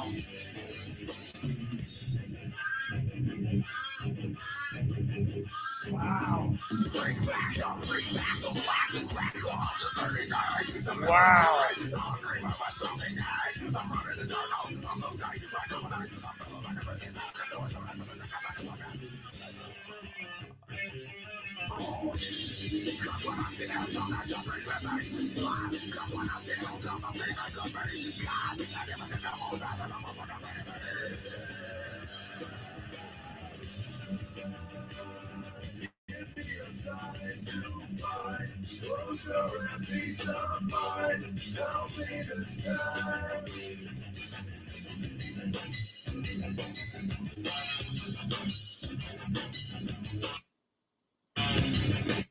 Wow. Wow. I am amazed.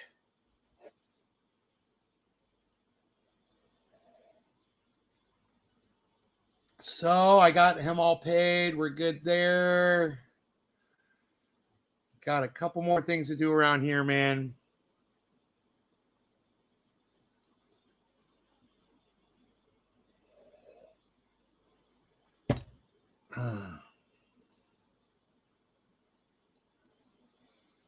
Hey, JJ.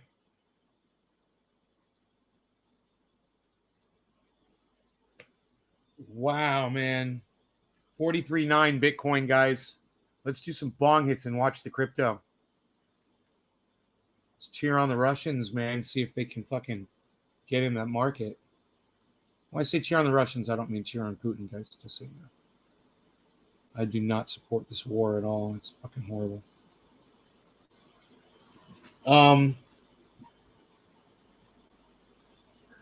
Hey, man. I've been good. Thanks for asking. Just, I'm getting ready to take a long trip, man. For a long time.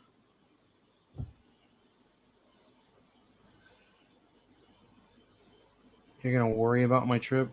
I don't fucking worry. No. Don't worry. I'll be fine, man. I got my dog with me.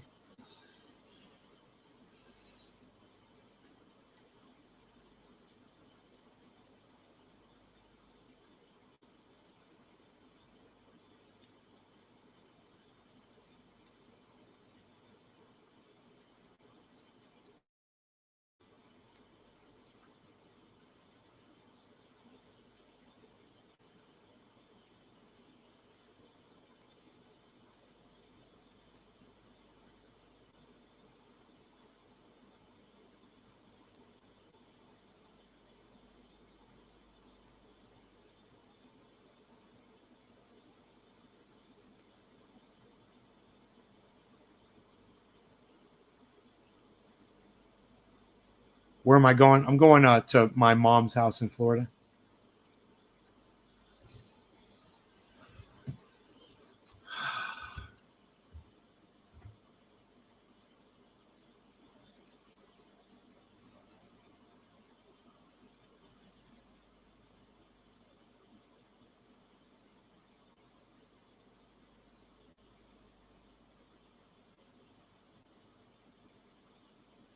It takes 30 seconds for all of the speakers to connect, it says.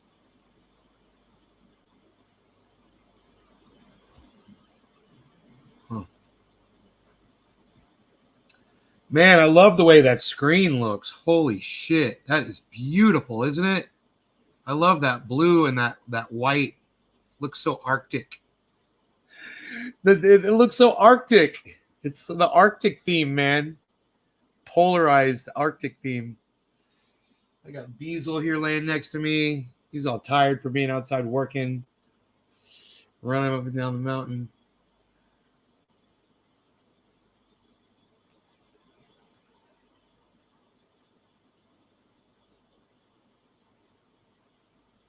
Yeah, everything's fine with my parents. Everything's great. Just got to get out there. It's time.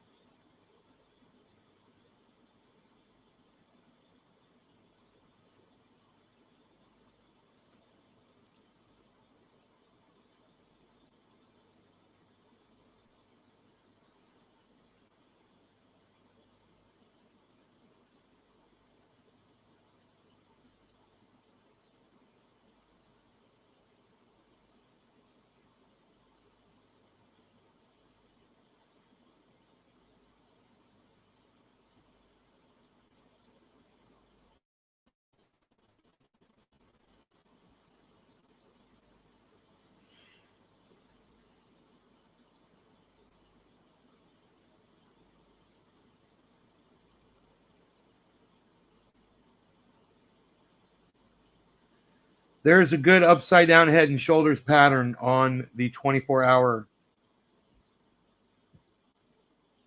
It's good. Might result in a pump upwards right now, because it was a few hours ago, but it resulted in a slow climb upwards. I think there might be a pump now. So we'll see. Hold on to your hats. Let's do a bong rip. What do you say? Bong rip time. It's bong rip time. Let's do one now. It'll be crazy and fun. What is this? I don't even know what this is supposed to be here. Yeah. Let's go back with this. Cheers, guys.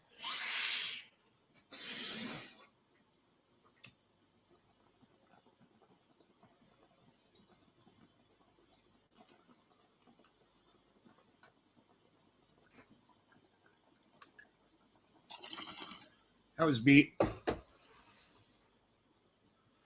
That one doesn't count.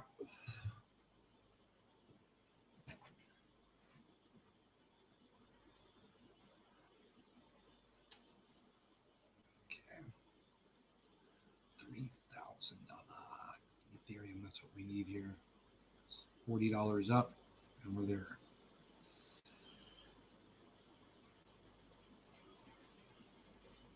The real question is what's actually going on.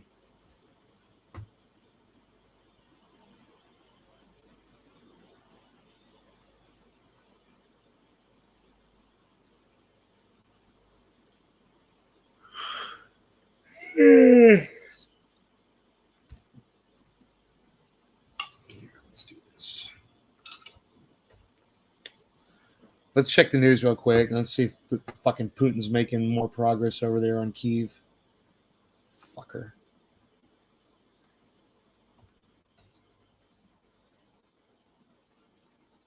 We'll just see.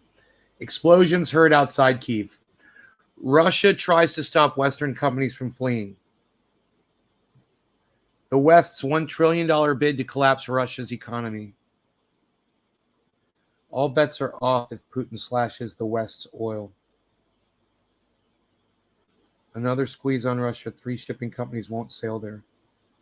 Airstrikes hit a Holocaust memorial, and a massive Russian convoy appears to slow outside Ukraine's capital city as residents brace for renewed attacks.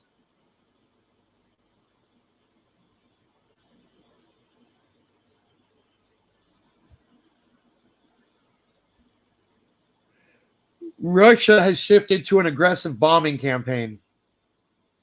Trump can't stop praising Putin. Huh.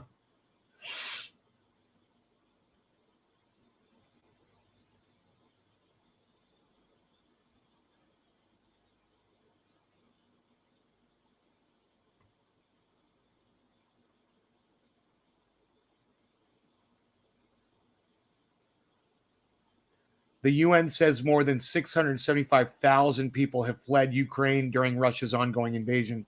675,000. How many people live there? Is it like 3 or 4 million people live in Ukraine? What's the population? Okay, Google. Ukraine population. Oh, 44. Okay, so that's not a lot of people. It's 44 million people live there. Hey, Billy. And only 1/44th, less than a little bit more than 1/80th of them have fled. Huh. That's a lot of people staying home, man, isn't it? You got to keep that in mind. When they say 675,000 people have fled Ukraine, remember that there's still 43 and a half, almost a half million people that have stayed. 43 million at least.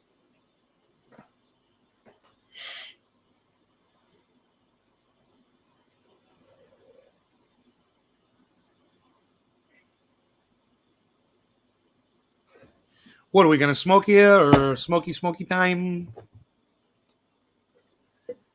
Billy. Billy.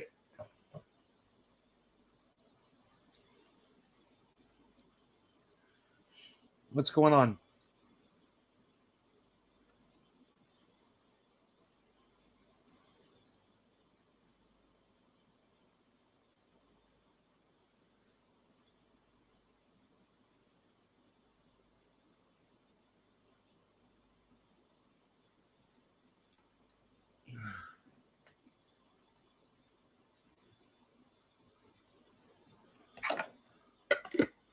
I should be able to smoke that in one bong rip.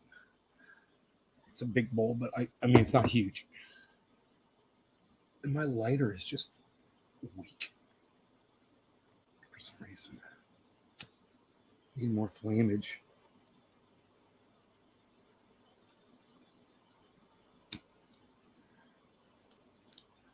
It's an ongoing problem here. Let us fix this now. It goes like that. You want it like this up and then over a little, right? And then back over like that. Put this back on. Like that. Ah. Yes. Perfect. Perfecto. Perfecto. All right. No law regarding whatever. Cheers.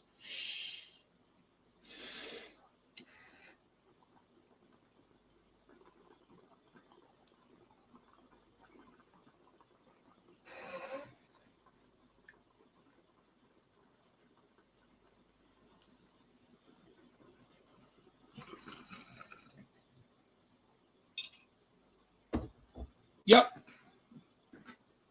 Perfect. One hit.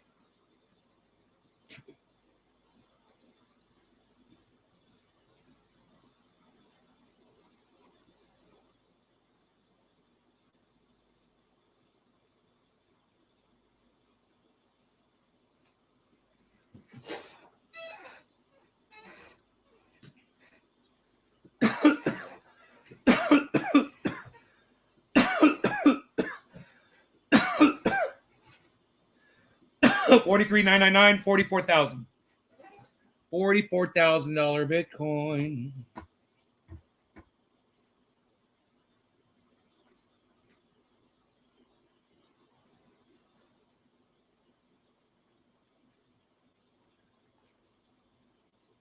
You know, I like it better like this. Let's do the whole price though. Let's get rid of this one. Let's do this again.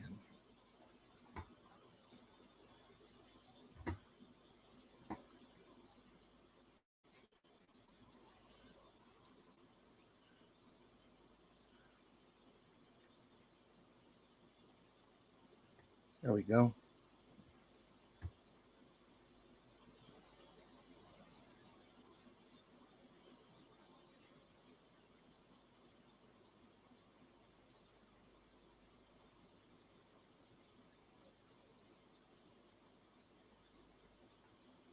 I like it.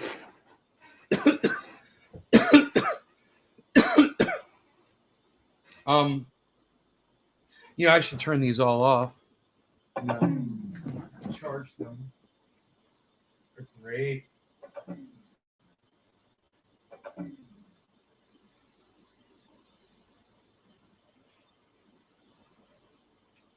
some charge cables on there.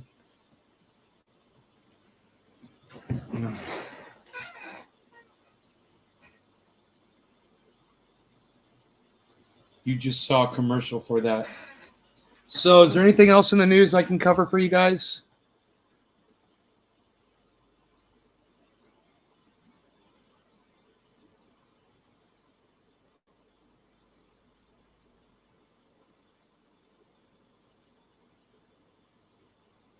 Samuel L. Jackson is not here for Joe Rogan's N-word apology. Well, too goddamn bad. You know? Hey, man, you don't think people can change and grow? It's too goddamn bad. I don't think Joe Rogan goes around talking like that anymore.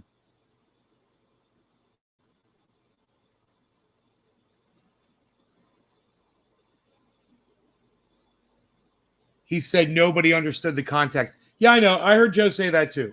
And you remember what my response was? There is no context where it's acceptable. So that wasn't an argument. I straightened that out. All right. Okay, Samuel L. Jackson. We got over that. What's your next point?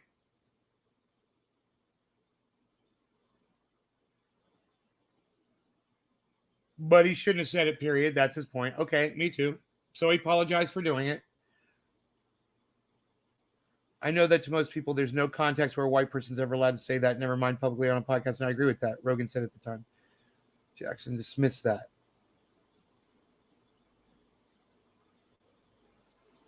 It's not the context, dude. It's that he was comfortable doing it. Yeah, he was comfortable doing it. He thought he could be comfortable doing it. It was his mistake, Samuel L. Jackson. Your butt hurt. Get the fuck over it. So say that you're sorry because you want to keep your money, but you were having fun, and you say you did it because it was entertaining. Whoa, whoa, whoa, whoa, Samuel Jackson. Oh, this is the age of Donald Trump, bro. You don't have to say you're sorry. You know, Donald Trump proved that, Samuel L. Jackson. And Joe Rogan didn't have to apologize. He did the right thing, and you're choosing to not accept his apology. That's on you, Samuel L. Jackson, not Joe Rogan. All right? So like I said, get the fuck over it, butt hurt motherfucker. Jackson added that it needs to be an element of what the story is about. A story is context, but just to elicit a laugh, that's wrong. He also discussed director and writer Quentin Tarantino, who's used the word in several of his films, including Pulp Fiction, Django Unchained. Jackson starred in both projects. The actor recounted that when filming Django Unchained, his co-star Leonardo DiCaprio expressed during rehearsals that he was uncomfortable using the slur as many times as was required by his character in the script. Me and Quentin said that you have to. Every time someone wants an example of overuse of the N-word, they go to Quentin. It's unfair, Jackson said. He's just telling the story, and the characters do talk like that. When fellow director Steve McQueen does it, it's art. He's an artiste. Quentin's just a popcorn filmmaker. CNN has reached out to representatives for Joe Rogan for comment. I wonder if Joe Rogan is going to enter into the ring there with Samuel L. Jackson. I certainly would. I'll defend him against Samuel L. Jackson. I'll say this. Get the fuck over it already. How long ago is this? February? When? When did that video come out? The beginning of February? Yeah. Is it March yet? Hey, dude, it's March. Get the fuck over it. All right? You had your opportunity in fucking February. We're looking at war now. So get the fuck over it. Nobody cares about your shit. Let's move on. Moving on. Forget about it. I got Kafevi. That is all you need to know. I've got Kafevi in the cup in front of me.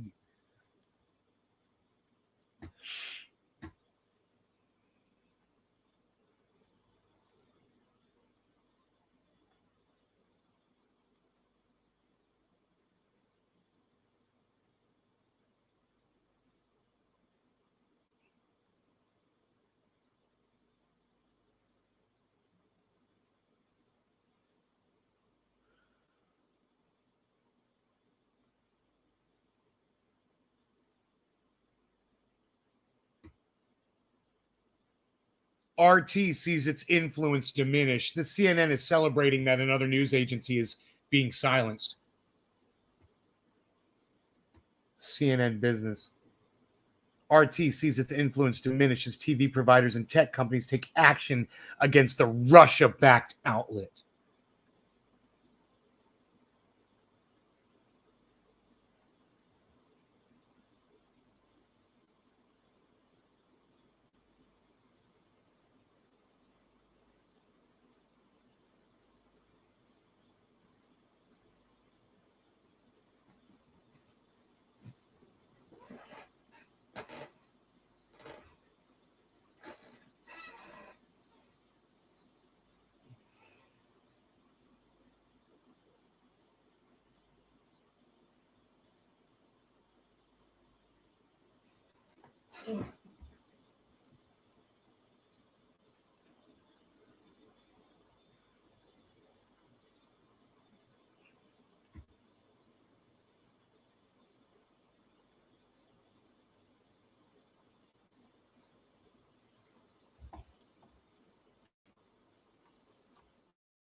At Lee Camp, can you seriously give me some examples of what they are referring to when they say RT, the Russia-backed media outlet infamous for promoting Vladimir Putin talking points?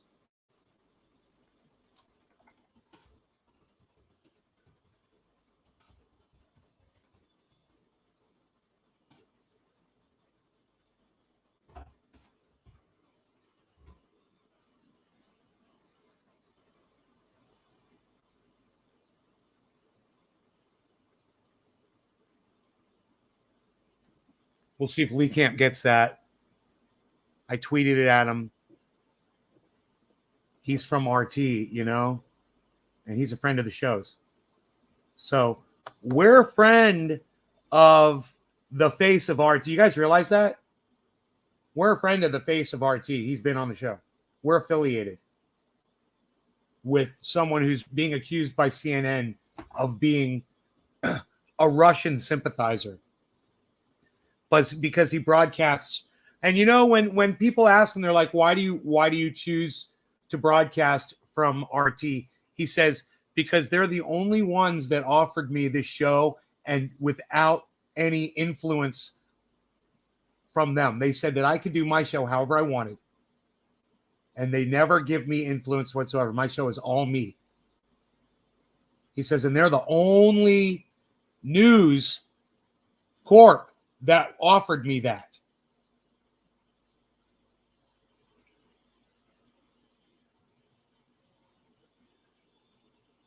Carnitas are in the pot reducing. Right on, Merksters.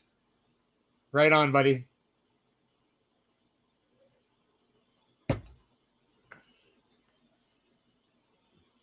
So,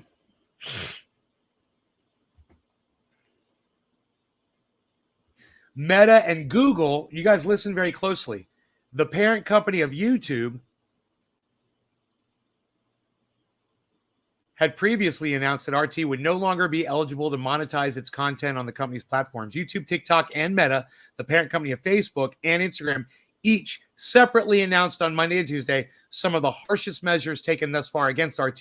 The social media companies said they had moved to block RT in Europe. The outlet's accounts will no longer be accessible to users on that continent through those companies' services, depriving RT of crucial venues and advance its messaging. This is fucking bullshit, man. Can you add a tweet? Add, remove from lists, change, embed tweet, view tweet activity. I guess I can't add a tweet. Unsent tweets. How do you do quotation marks? Was I thinking I was on a telephone keyboard there for a second?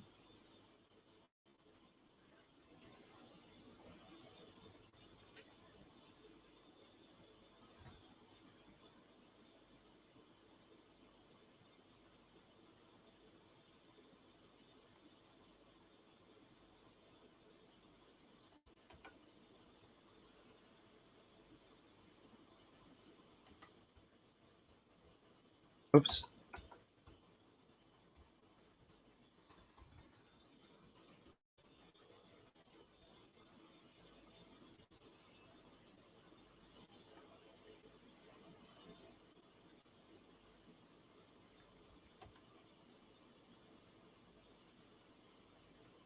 God damn it.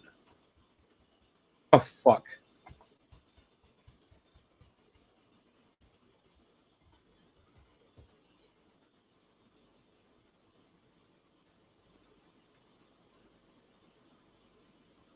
I got to delete all of this shit.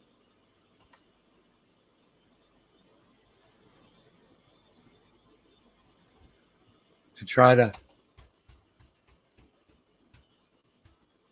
make room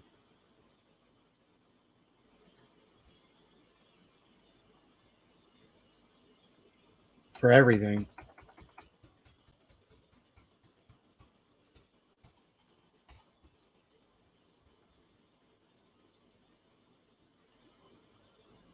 Dude, I got this tweet coming out I'm adding to this.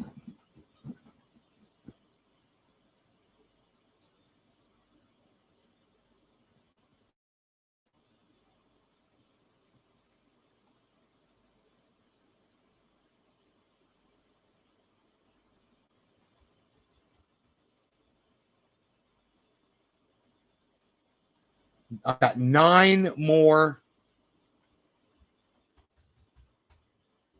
characters. Okay, 4 more characters I got to get rid of.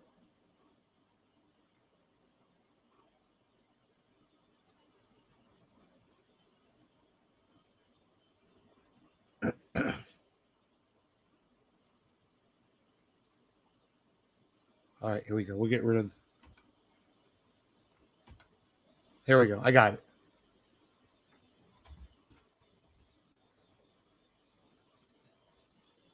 God, dude. Yeah, I had to tweet that. I hope you guys will see it. It's just a response to my tweet. I hope you guys will see my tweet, man. It says it's at Lee Camp. You know, you got to go to my tweets and replies to see it. Let me see. Let me go to my profile and see what my pinned tweet is right now. Right now, my pinned tweet is Joe Biden once told a black man, if you don't vote for me, you ain't black, man. But Biden isn't racist at all, not one bit. All right, that had 23 likes. It's fucking beautiful. Let's pin this one now to my profile. Pin. And remember, there's a second tweet underneath it as a response. If you guys could hit them both, that would be great. You could tweet them at Lee Camp. You know, just send them around, man. I want an answer from Lee Camp. You know, if anybody can answer this question. So, CNN makes this accusation that RT, you know, let me show it to you here.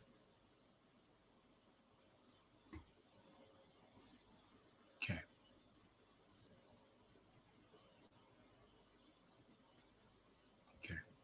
$44,000 Bitcoin, everybody. We just got to go up $6,000 more. $7,000 more, man, and I'll be at zero. I'll be so fucking happy.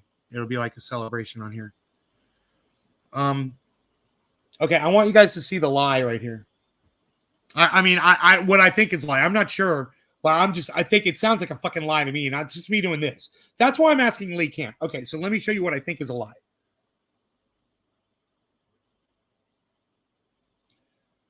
RT, the Russia-backed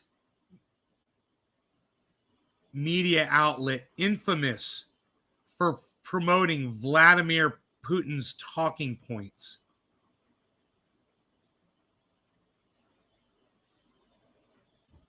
That right there. Why is this so hard to do?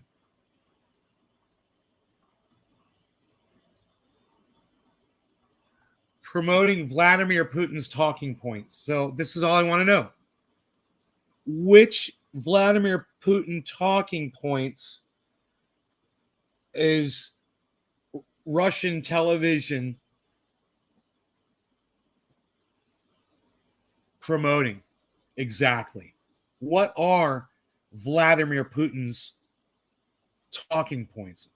You mean what his state announcer says when she's addressing the press, that blonde-haired woman, those points that she's making? Are you talking about that stuff? That there's been war going on in Ukraine for years that nobody wants to talk about? Those talking points? Huh.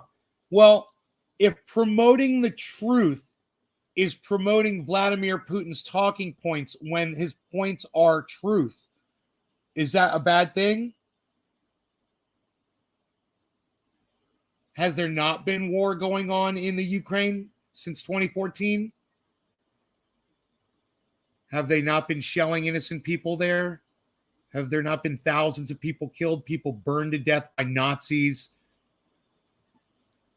Have the Nazis infiltrated the Ukraine much more than what you realize?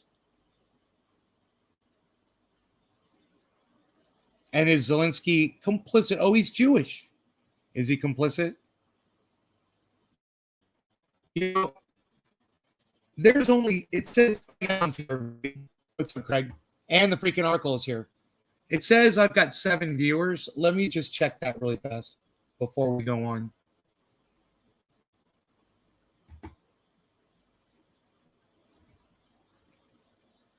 How dare me only have 7 viewers when I'm about to blow shit up.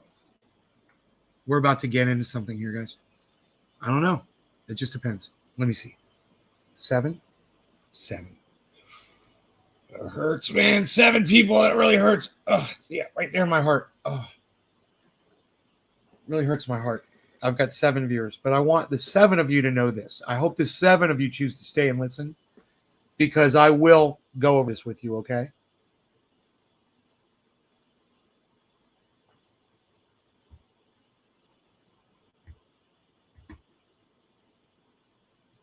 I really hope Lee Camp responds to that.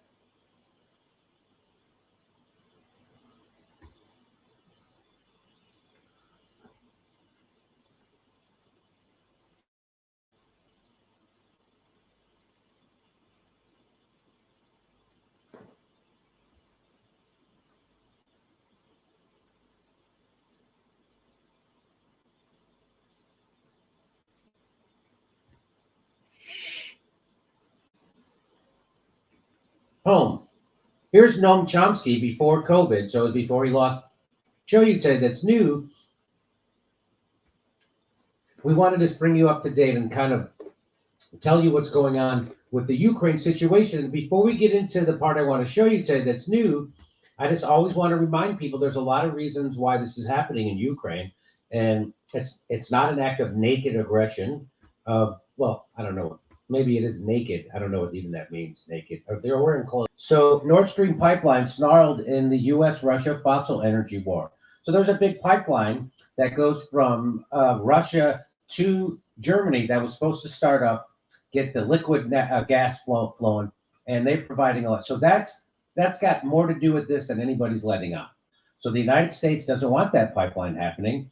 And so one of the conditions to get that pipeline to shut down was if Russia attacked Ukraine, Germany agreed that they would shut it down. So it looks like the Biden administration has done everything they could to get Putin to actually go into Ukraine. And what's another? So that's one reason. We're going to talk more about it later. Another reason is the NATO expansion, and people try to dismiss it, but it's real. And so this is from Salon. NATO leaves little room for diplomacy, how the war machine upped the ante in Ukraine. So, and why did the war machine want Ukraine to be a part of NATO? Because when you join NATO, you have to have a certain amount of military gear for your country. And so who sells it? The West. So that's why they wanted to get as many countries into NATO as they could after the Soviet Union fell, not because it would defend us from the Soviet Union, but because it would be a weapons sales for American military industrial complex. Also, in 2014, here's the third thing that led to this crisis. In 2014, the United States backed a coup of the democratically elected government in Ukraine because they were afraid that the Ukraine was too close with Russia, and they wanted Ukraine to come join the Europe and their economic system. And so we helped engineer a coup to overthrow that democratically elected government, and we got in bed with neo-Nazis to do it. So a big part of the support for the current Ukraine government is neo-Nazis, and that's not, I'll show you that for real. It's not a little thing, it's not small, it's a big deal. And so we tried to turn Ukraine into a vassal state, as you pointed out here, for the U.S. project of turning Ukraine into a vassal state while pretending to care about its sovereignty. You couldn't have picked a worse face than the guy who helped organize the coup of 2014 and then got his son a lucrative gas company board seat in the immediate aftermath. So that's what we're talking. So this is the stuff they're never telling you. Even on YouTube, they don't ever hardly bring this stuff up when they cover the Ukraine crisis. So that's really important. So this is where the crisis is. So there's the Ukraine, and there's the two separatist areas, Donetsk and Luhansk, and this is called the Donbass. And what's been going on since 2014, they wanted to separate from the Ukraine after the coup. They're like, we don't want to be ruled by people who overthrew our government. And so they started fighting. So the Ukraine forces are fighting the separatist forces in Donbass, and they were supposed to stop shelling them and killing them. Who was supposed to? The Ukraine. There was a ceasefire. It was called the Minsk agreements and part of the agreement was there would be a ceasefire. Ukraine would stop shelling that area and killing those people. They would have a military withdrawal, and then they would have elections in this area. They would have elections here, and these people would be given more autonomy. None of that happened. None of that happened. So they're not abiding. So this didn't just come out of nowhere. There's a pipeline involved. There's the expansion of NATO involved. And there's the Minsk agreements and Ukraine shelling and killing these people. And nobody ever brings this up. So finally, after 8 years of them trying to negotiate, they wouldn't stop shelling them. So then Vladimir Putin stepped in under all of that happening. Okay? Under all of that happening. And just to remind everybody, 1 in 6 Ukrainians is an actual ethnic Russian, and 1 in 3 speaks Russian as their native language. Okay. And so that leads me to anything you would like to have here with Aaron Mate. Aaron, is there anything you'd like to add to that before I get to this video today? Great summary. I'll just add that the obvious then solution for Ukraine's deep internal division throughout all of this has been apparent from the start. Instead of forcing Ukraine to choose one identity, because it has two very distinct identities. One of it is pro-Western, pro-US, wants to be. I'll speed it up a little bit. The other one is pro-Russian, to the point where you say there's so many people who speak Russian. So the obvious answer when you have such a divided country is to keep it neutral. Don't force it to choose one side or the other, because that will lead to conflict. And for the last 8 years, starting with the coup in 2014, the U.S. has been leading the way to try to force Ukraine into one position. And that's a disaster because Russia is on its borders. And along with this bid to expand NATO into Ukraine, it was not going to let Ukraine become a U.S. military outpost on its borders, and negating the attitudes and desires of the millions of people inside Ukraine who strongly identify with Russia. That's why the solution has always been to keep Ukraine neutral, but that has not been tolerable to Washington, D.C. And that's why we have this conflict right now. So, and that's the parts you'll never hear almost anywhere else when you go to hear information about Ukraine. And so now here's a journalist, and he's going to be speaking to the a spokesperson for Russia, right? And so here, watch what his question is starts from today, as if history in the Donbass and Ukraine and Russia just started 2 days ago. And she reminds him that Ukraine has been shelling and killing these people without mercy, and they won't stop, and they're actual Nazis. Right? So remember that. Okay? Remember that narrative when CNN tries to say that Lee Camp and RT is repeating Vladimir Putin talking points. This would be some of them right here. And this is all facts and truth. Okay, here we go. Listen to this. Launched an unprovoked attack on a southern neighbor that is killing a lot of Ukrainian. So he calls it an unprovoked attack. So I just showed you all that stuff. So for him to say that is propaganda off the top. Right. Okay. Right. Cousins of Russia and Russian soldiers. What's your reaction to that description of his action? And could you please say how many years must have this bloodshed gone on in eastern Ukraine? 5, 10 years? Why did you start counting victims only today or say yesterday? Who gave you the right to ignore victims, especially we were talking about thousands of them over all these years? Isn't your conscience tormenting you when you Western journalists speculating on Minsk agreements in Russia never mentioned that in the Eastern Europe, Eastern Ukraine, in Donetsk and Luhansk? Hey, lady from Russia, I have a feeling that their consciences would bother them more maybe if Vladimir Putin had steamrolled over fucking Ukraine with a goddamn onslaught of murder. You know, I'm just saying, if you guys wanted to fucking make this point, you lost it when you got over the top violent walking into fucking Ukraine, which you're still doing, which I'm sure we haven't seen the end of this. So, you know, it's all nice and everything for you to be making these points about how Ukraine was violent to their citizens. When you're doing it now, it's just kind of hypocritical, you know, obviously. So Jimmy Dore's got that smug look on his face. He's not going to say what I just said. Republic, the peaceful citizens losing lives every day. You never counted them. Just like President Zelensky never considered them people. Who gave you the right to speak of the victims starting only today? If that's the way you create your reports, if that's your approach to it, you are not journalists and you're not people. If all in all, according to OSCE, 13,000 people died and OSCE had no opportunity to account for every victim. It's only the primary analysis. Where were you? Why didn't you ask these questions in Kiev? Why didn't you broadcast people in Donbass? Why did you give them no opportunity to attend the international organizations meetings or join in online? You have no conscience at all. You shouldn't start counting with February 2022. This history is many years old. At least you should start with 2013. Did you count the people that died on Maidan in 2013, 2014? How many people died? How many people were killed by snipers? Have you ever reported on that? It's not for you to say that there's an operation conduct. It's not a beginning of a war. It's an operation to end a war which has been going on for many years. What you do is propaganda. So what she's pointing out to that guy, why are you only starting to count deaths right now in February 2022? This didn't just start then. This is back in 2013. Why don't you count the number of deaths that happened when they overthrew the government in the Maidan coup? Why don't you count those deaths? Why don't you count the deaths that they've been shelling for the last 8 years? You don't count any of those deaths. Now, I can't show you. There's another video that accompanies this that shows you all the carnage that the Ukraine neo-Nazis have been inflicting on the areas of Donbass. I can't show you that on YouTube because it'll demonetize this video, if not completely shut it down, to pull it down. So, so there she was, the Russian spokesperson, smacking down a journalist correctly. Would you agree, Aaron? Yeah, a lot of what she said is true. And we're not allowed to talk about those people in the Donbass duty because they're unworthy victims, to use Noam Chomsky and Edward Herman's term for manufacturing consent. Unworthy victims are victims who are killed with our support. And for the last 8 years, the U.S. has pumped billions of dollars into Ukraine to shell the people of the Donbass. And you and Next Blumenthal talk about this. According to UN figures, tracking since 2018 in the Donbass, 80% of the civilian casualties are on the rebel-held side. 80%. The UN figures, tracking since 2018 in the years, the U.S. has pumped billions of dollars into Ukraine to shell the people of the Donbass, victims who are killed with our support. And for the last 8 years, the U.S. has pumped billions of dollars into Ukraine to shell the people of the Donbass. Unworthy victims are victims who are killed with our support. And for the last 8 years, the U.S. has pumped billions of dollars into Ukraine to shell the people of the Donbass. Unworthy victims are victims who are killed with our support.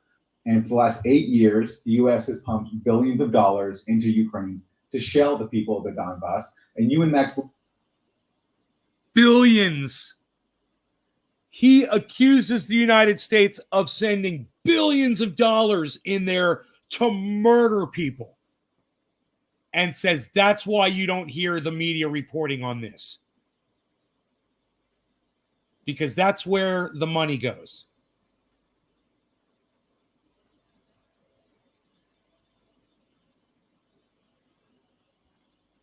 You guys don't know about this. You can learn about it, man.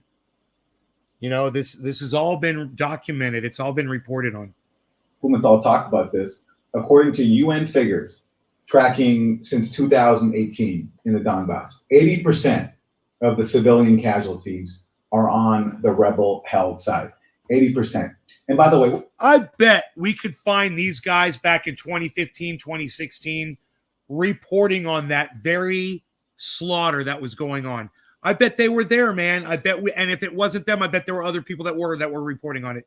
And I bet we could find reporting on Donbass back in 2015 or 2016. I guarantee it. And it won't most likely be mainstream media. Most likely it won't be. But you'll probably be able to find some reporting. Maybe Al Jazeera or, RT. Those evil people at Russia television that are only infamous for promoting Vladimir Putin talking points. Please. what prompted them to take up arms? Nick, thank you so much for retweeting at Lee Camp, brother. That means so much to me, man. Thank you for doing that. I know it's kind of challenging sometimes for people to do that. So I just really appreciate it, brother. Thank you. And to refuse to be a part of a coup regime-led Ukraine. It wasn't just the coup. Shortly after the coup, a few months later, something happened in a town called Odessa in Ukraine, where there was a massacre. Russian speakers were burned alive by fascists, burned alive, dozens of them inside a building. Dozens. Those are unworthy victims. We're not allowed to talk about them or acknowledge their concerns. But that was a huge factor in leading to the Russian-speaking region in the Donbass to take up arms and to not want to be a part of a coup-led Ukraine. And that's what sparked this fighting for so long. And as you talked about, there have been solutions on the books in the Minsk Accords. It's been Kiev that's refused to implement them. And by the way, the Russian spokesperson mentioned the Maidan massacre. This was a very, very key event. There was after months of protests in the Maidan in Ukraine in 2013, 2014, by the way, which started out, a large part of those protests were legitimate. They were protesting a corrupt government, Yanukovych, and they were calling for democratic reforms. There's a lot to admire about what they did. But the problem is, as happens often, those protests got co-opted by far-right Nazi forces who turned it into a bid for violent regime change. And the zenith of that was when, to resolve the Maidan protests, to resolve the crisis, there was a negotiated settlement by European countries. Covfefe ho! Would agree to new elections very, very soon and have curtailed powers. That was agreed with the opposition. The opposition leaders went back to the Maidan and met with the far-right leaders who told them, what the hell are you doing? We're not going to make an agreement with this guy. We want him out. And shortly after that, there was, as the spokesperson mentioned, a massacre of protests in Maidan. snipers killing people, a lot of people. It was blamed on the Yanukovych government. And that then led to a series of more violent action that basically forced Yanukovych to flee. And that agreement that would have resolved this crisis was killed. The U.S., by the way, cheered when Yanukovych fled. It turns out there's been research done by a political scientist, Ukrainian, at the University of Ottawa, named Ivan Kachanovsky, based on forensic evidence, videos, speaking to witnesses, that shows pretty conclusively, and I'll tweet this out after this interview, that the shooting of these Maidan protesters came from a Maidan far-right fascist-controlled area, that they were the ones killing their own people to try to spark an event that could lead to a violent overthrow of the government, and that's exactly what happened. There also was a leaked phone call, which I'll tweet out too, in which two top European officials discussed that this massacre was very likely carried out by the far-right Maidan leaders. We're also not allowed to acknowledge that evidence, and that's why in the West, if you talk about the Maidan massacre, it's always blamed on the Ukrainian government that was overthrown. Ukrainian government was overthrown, Yanukovych fled, and guess what happened? A new government was installed, and who led it? A guy named Yatsenyuk. And why do we know what's his significance? Well, 2 weeks earlier, as you alluded to with Victoria Nuland in that leaked phone call, Victoria Nuland and the U.S. ambassador to Ukraine, Jeffrey Piet, decided that Yatsenyuk would be the leader of the new Ukrainian government. And that's exactly who took over once Yanukovych fled the country. Well, so now you know the rest of the story, and there's even more to it than that, okay? So again, I'm stunned by the horrible reporting. I mean, it's worse than happened around Iraq or Libya. It's crazy, the reporting that's happened. And I think it's because they have it mixed up with Putin. And so people have Putin on the brain. By the way, Putin was another invention of the United States. So let's go to, now here's some more new information. So there's that video, which is new information. And now there's this, which is also being brought to my attention. This is from 2016. 2019 Pentagon-tied RAND stuff. So RAND works as an extension of the Pentagon. RAND Corporation study noted that if the United States increases military support for Ukraine, quote, Russia might respond by mounting a new offensive and seizing more Ukrainian territory. In the years since, Trump and then Biden increased U.S. weapons to Ukraine, and now Russia has invaded. So it's almost like, if you didn't know nothing, you would think that it's like the United States wanted this to happen. And son of a gun, it did. Here's what it says. It says, the Ukrainian military is bleeding Russia in the Donbass region and vice versa. Providing more U.S. military equipment and advice could lead Russia to increase its direct involvement in the conflict and the price it pays for it. Russia might respond by mounting a new offensive and seizing more Ukrainian territory. So there it is. They'd known this was coming. They did everything they could to force his hand by casually meddling in Ukraine politics. The United States has effectively incited Russia to undertake its reckless invasion. Putin richly deserves the opprobrium currently being heaped on him, but U.S. policy has been both careless and irresponsible. And that from Andrew Besevich. Besevich. And who is he?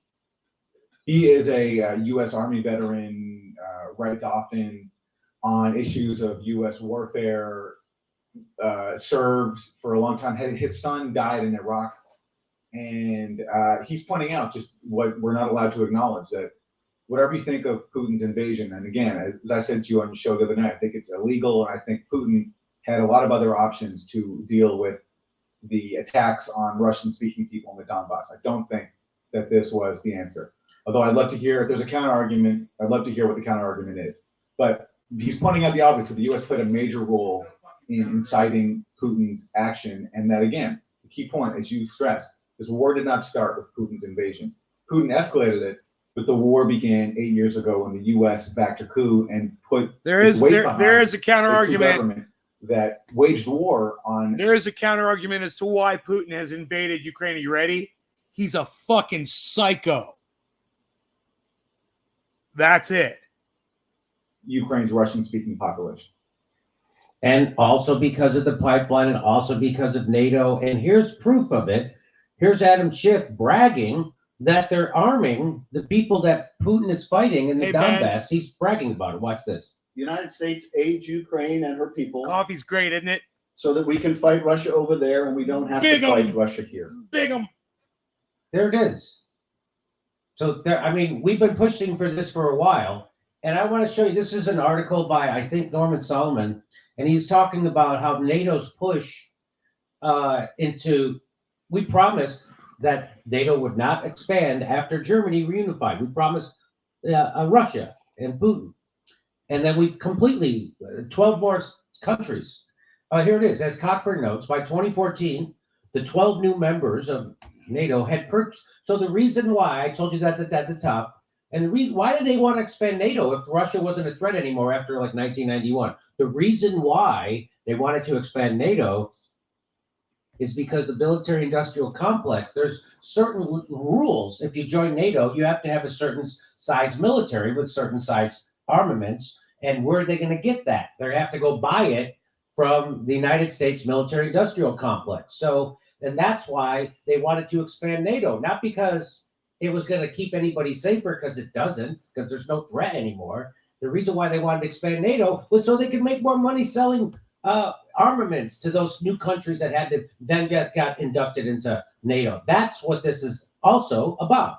So as Cockburn notes, by 2014, the 12 new members of NATO had purchased close to $17 billion worth of American weapons. If you think those weapons transactions were about keeping up with the Russians, you've been trusting way too much U.S. corporate media.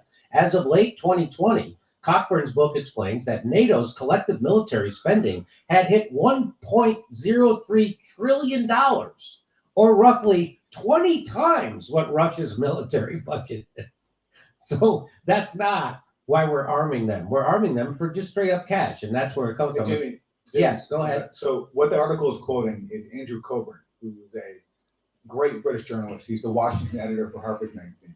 And he's quoting from Coburn's newest book. It's called Spoils of War. And I recently interviewed Coburn for my show, Pushback. And one of the people who Coburn interviews for his book is a guy named Bruce Jackson. And in the late 1990s, Bruce Jackson was the head of something in Washington called the Committee to Expand NATO. So that was the group that Bruce Jackson was heading. Guess what Bruce Jackson's day job was, Jimmy? He worked at a missile company, I'm guessing. He was the vice president of Lockheed Martin. I'm not joking. Wow. The vice president of Lockheed Martin was also the president of a group called the Committee to Expand NATO, because that's who benefits from NATO expansion. And just to drive it home again, I can't believe other people, even on YouTube, aren't hardly ever bringing this up. I'll bring it up. This is from the ambassador to I'll let Jimmy Russia bring it back up when on my Russia fell show. apart. I was there. NATO and the origins of the Ukraine crisis. After the fall of the Soviet Union, I told the Senate that expansion would lead us to where we are today. And who's saying that? Jack F. Matlock Jr., who had a great TV show, but also is a great diplomat. He said Putin's demands is that the process of adding new members to NATO cease, and that Russia has assurances that Ukraine and Georgia will never be members. President Biden has refused to give such assurance, but made clear his willingness to continue discussing questions of strategic stability in Europe.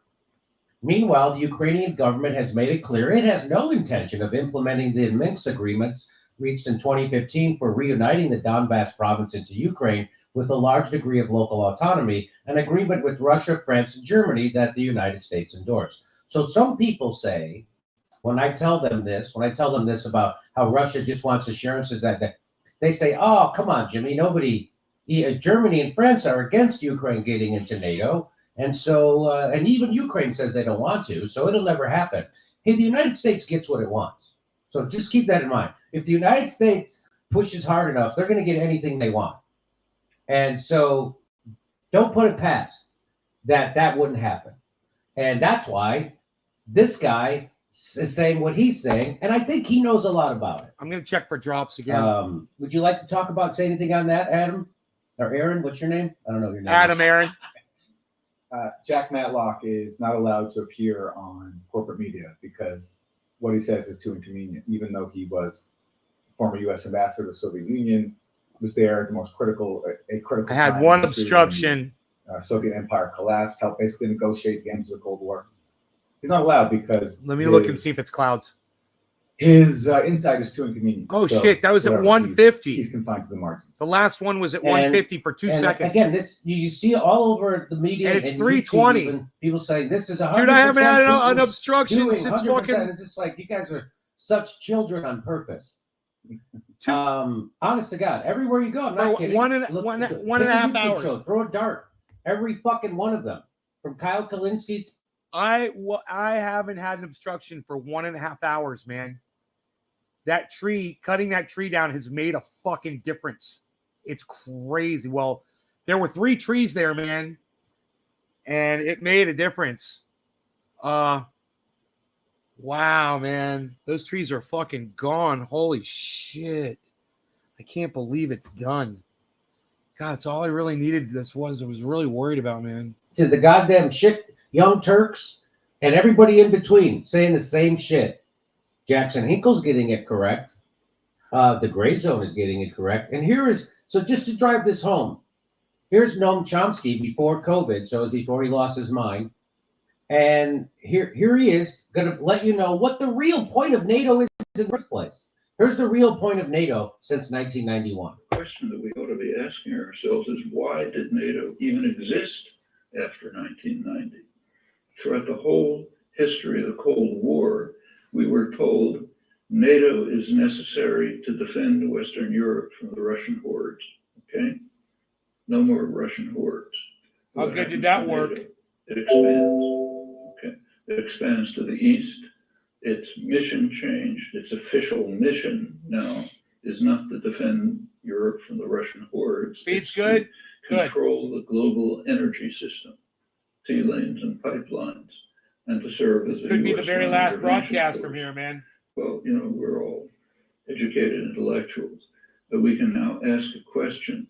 What was the nature of the propaganda we were fed all those years?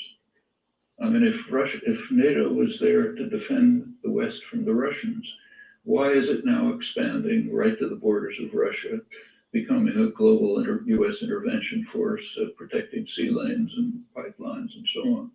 What that tells us is all the talk about the Cold War was just a pure lie. And there's plenty more evidence for that, which we can go into. Educated intellectuals don't pursue this line of thought, but it's a pretty obvious one. Well, going on to Ukraine, Mearsheimer's point is that for any Russian leader, whoever it might be, Mahatma Gandhi, Ukraine is right at the core of their geostrategic concerns. For Ukraine to be taken into NATO, which is what is like Mexico to us, would be a very serious threat to Russian security, quite apart from historical interests, which go way back to the origins of the Russian Empire, in fact. So yeah, you can give arguments against Russian interference in eastern Ukraine. Wow. After the coup that took place there, but it's a complicated story, and the West is not without its 2.5 minutes left. Significant initiatives there.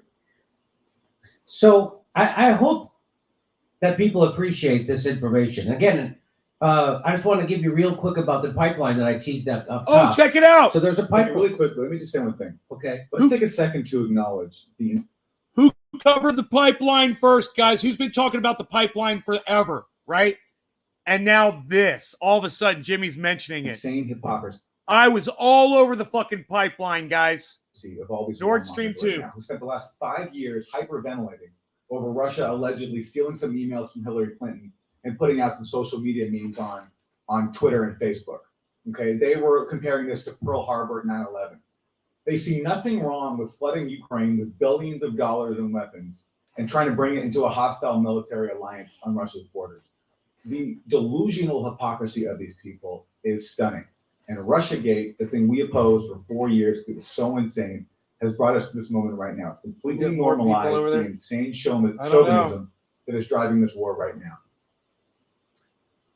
100%, yes. So here is that the pipeline was built to send gas directly from Russia to Germany, bypassing Ukraine and removing a source of income as well as a strategic choke point for the former Soviet state. In Europe, the debate over U.S. sanctions is viewed as a play not only for energy security, but for lucrative energy markets, violating territorial sovereignty even as they claim to preserve it.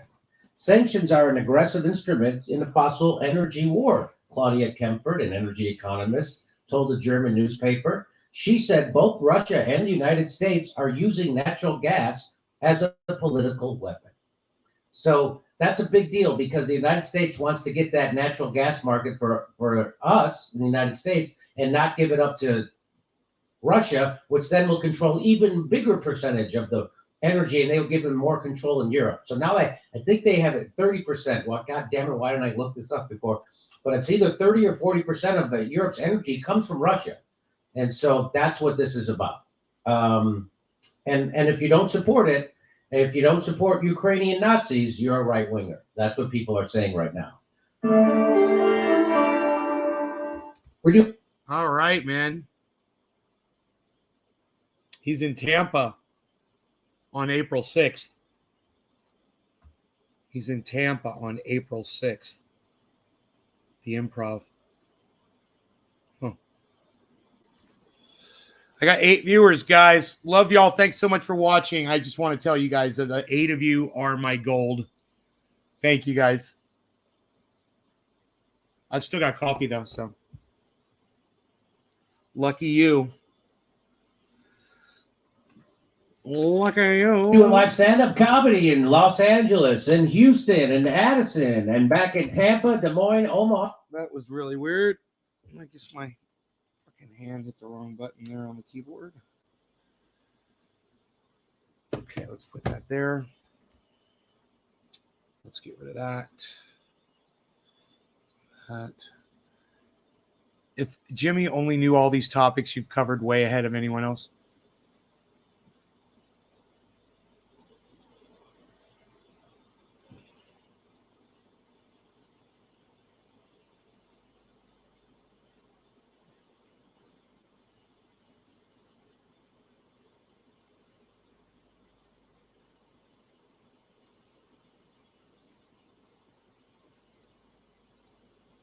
I got 2 people on the big channel, huh?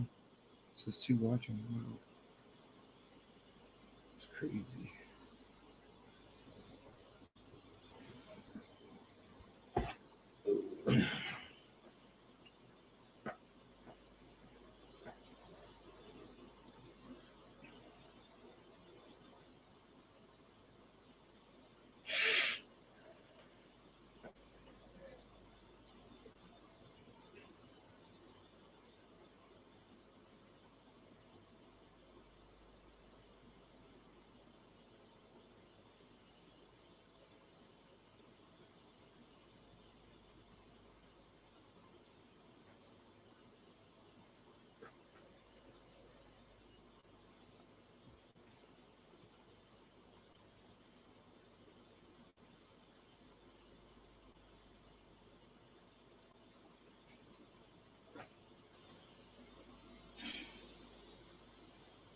$44,200.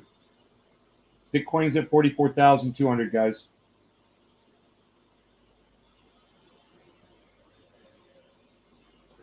It's up in them 40s. The Bollinger Band is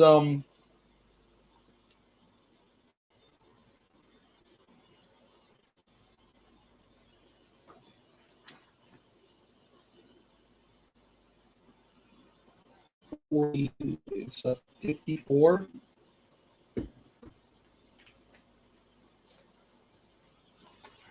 The next Bollinger Band might be 54.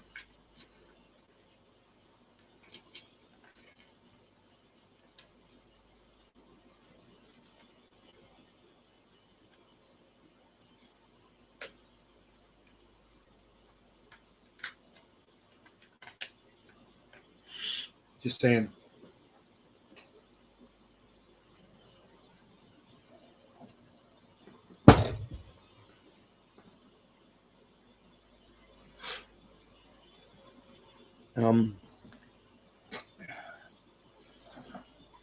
It's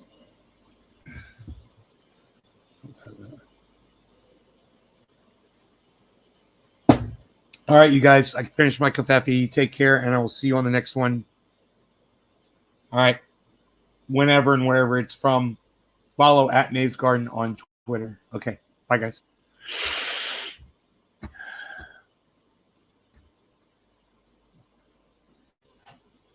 Jesus, fucking 3 hours.